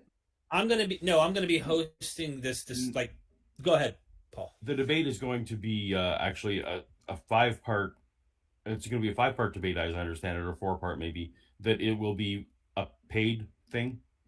Yeah. And they're doing it behind a paywall as sort of a lecture class series, and they're hoping to get equal numbers of Christians and secular people involved. But no, it's not a live event.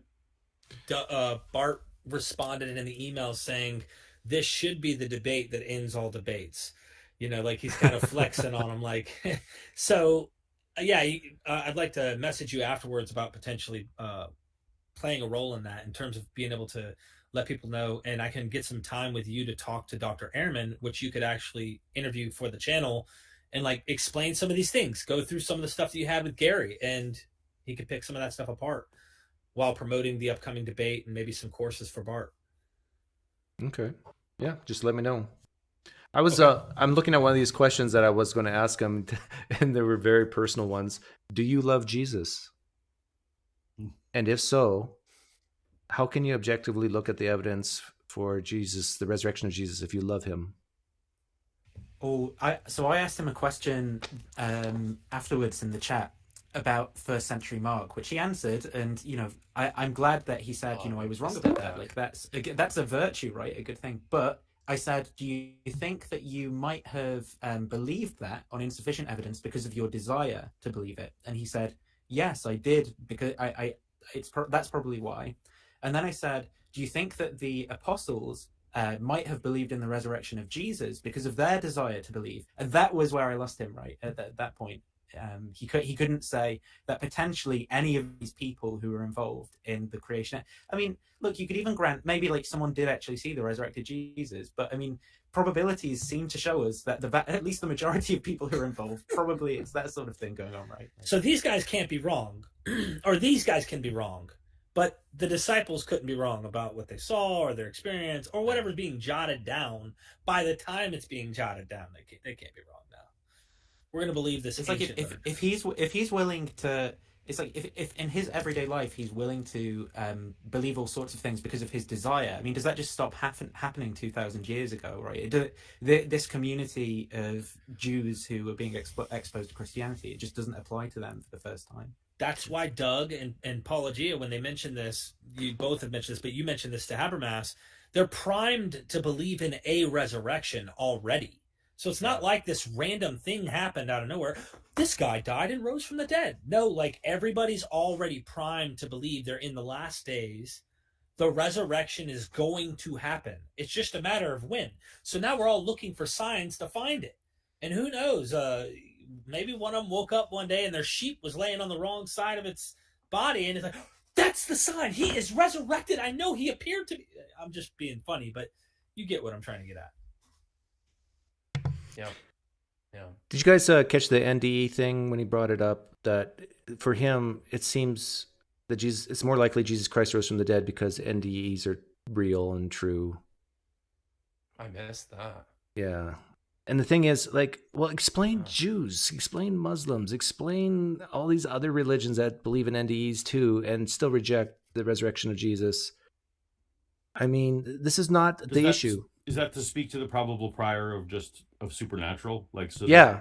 So that you don't have the Humean style. You and I would think that almost any natural explanation would be better. Right. Yeah. But, well, I think he would admit that a natural explanation is better than a supernatural one, but we still, we have evidence of the supernatural, so therefore you definitely can't take it off the table. But the thing is, you can assume God exists. But you asked him that. Yeah, he did not. So I don't know. Some story. Yeah. Yeah, he did not answer that question. That was a great question, but he kept on going, Well, so what? Let me. In the Bible, it has, and it's like, what about your naturalism, right? I would ask Yeah. you about how. but no, seriously, your question's amazing. At every chance, if there's a natural or a supernatural, we like every science in the world we use runs with this, and it works. So if it didn't work, we wouldn't do it. So we always run with what can be explained naturally. And then he wanted to flip it around worldviews and all that kind of stuff, and he just avoided your question. And to be fair, that was Camille's question that he had yesterday. He said, Doug, ask him that. Yeah, and that's a great question. Yeah. Camille's, dude, he's sharp. He's a little disillusioned, though, with the whole, like, why are we even doing this? You know? Why are we doing this again? Like, all of us are pretty convinced that Jesus Christ didn't rise from the dead. Right. I still tell myself, and I think I'm being honest with myself, that I enjoy it and I do it for my own personal entertainment. But we have to admit that everything we're talking about has been talked about for probably 100 years or more. 100 years, easily. Yeah. I think there's so many more people taking an interest in this these days now for non-religious. Oh, it's so much easier. Yeah. Yeah. So I have fun doing it. I love figuring out the very thing that had my soul, so to speak, everything about me captivated, and I was a fundamentalist radical in my mind. Like it was a trick, and finding out is a magic trick. And figuring that out and then wanting to tell people, hey, you want to know how David Blaine actually did what he did? It's fun, so I enjoy it. Paul, we got 2 minutes left. I do it. Yeah, why do you do it? Because young Paul wishes that someone had been around saying this stuff more publicly than they were. So. That's a good answer, and I think I've given that similar answer. Young PineCreek wished old PineCreek was around to say, "Hey, wake up, kid. You'll be okay. You can doubt this stuff. You'll be fine. You're not going to go to hell." So, well, gentlemen, thanks for hopping on. I'm going to wrap up here and say thank yous to some super chats, and then well, I hope. Thanks for doing that, Doug. I hope, Paul, you get to talk to Habermas someday. I would love that. Yeah, me too. Good job, Doug. Okay, and thank you, Josh. Yes. Take care, guys. Yes, thanks. Thanks, Josh. And thank you to Solo Watcher 86. Every apologist should have to answer the following. Is it irrational to not believe in the resurrection? They don't have the evidence to positively make the case that with that framing. Yeah. Is it irrational to not believe? Like, am I irrational to say, no, I'm not convinced. I don't buy it. I can explain the minimal facts using naturalism, and I can. And even Christians admit this. In fact, what's that new channel's name? Testify. Have you ever watched this? You're nodding your head. You're saying, yeah, I agree with Doug. You can explain the minimal facts with a naturalistic explanation. That's why you shouldn't use it if you're a Christian. Thanks, troops.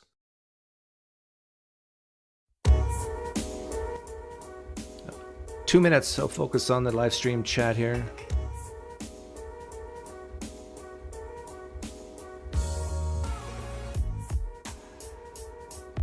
Thanks, Dale Wilson. Yeah, I agree, Noah. We do it for fun.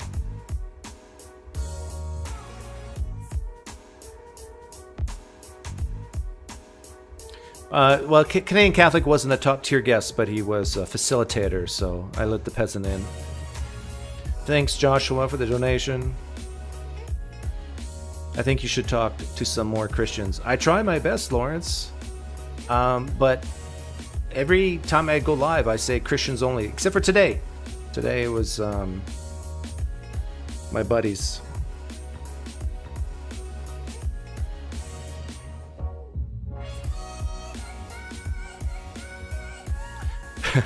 I hope Apologia has a terrible evening watching the Oilers game. What's the best hockey player in the world right now? What's his name? McDavid? You're welcome, Trude. Emil Wetzel, Emil works for the Home Office in Wichita, and he says that they've done real-time polling And Wichita says this was the best stream of the year. There you have it. Best stream of 2022, according to the Vice President of Operations, Emil Wetzel, from Wichita, Kansas.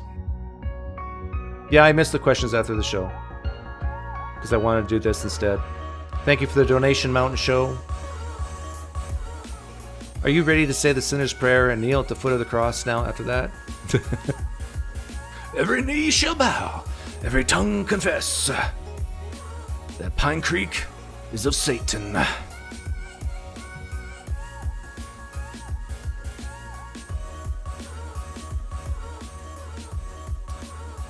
Elias, if you were right, I would agree with you, but Wayne Gretzky is the best hockey player to ever lived because you have to go by statistics. Data don't lie. Except if it's minimal facts. Poof. My apologies to all those Christians who love the minimal facts argument because you now have seen the truth. That it's bad for you.